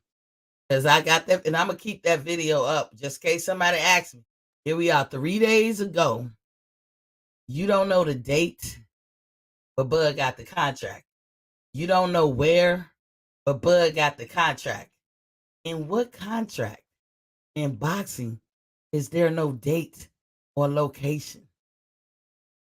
When somebody can tell me that shit, then I'll be like, all right, I was wrong. But I almost guarantee you, nobody can tell me that. So what you put out before that, Earl, you lied. You're a liar. And you got to stop that shit, because nobody asked you for that. You would have been just fine not having even put that thing out there. You'd have been just fine. Or maybe you need to learn some stuff, since you're the big fish, the boss, the difference between a term sheet and a contract. Since you're the big fish. These are things a boss should know. But in light of that, thank you guys for watching. Don't forget to hit the like, share, and subscribe button. Thank you for tuning in. And we're going to call them out how we see it. We're going to use common sense. We're going to stop living in a world of chaos where lies reign supreme and the truth is beneath us. We're going to stop doing that. Truth should reign supreme. Chaos should be done away with. We're living in chaotic times. Chaotic times and anarchy. We need to get rid of that. And all we got to do is start putting truth above everything else. Facts over feelings, as D-Town Blasters say. We got to start doing that. And so once we all start doing that, we'll all jump on that bandwagon. So how about us just move to that era? Let's go back, let the pendulum swing the other way. And Earl Spence, stop putting out shit that you don't have to. You get the criticism because you're doing unnecessary shit. You know that's a lie, that contract is out there. If you want to say that the contract is out, show us the contract. Show us the contract. Show us how you sent it certified mail or who you sent it by, somebody personally. Show us that, because Bernie ain't saying no contract over there. Bud ain't said it. Bomac ain't said it. They sitting back waiting patiently while you out here trying to spin this shit to your fans and to the casual fans that like Bud is the holdup. I knew when they came out with the 20 million story that they was trying to spin some shit. So mark my words, mark this day, May 29th. You didn't even have a date or a location, but you got a contract. But you sent the contract. Miss me with that. Anyway, thank you for joining me. And I'll see y'all tomorrow. When you know better, you do better. Peace.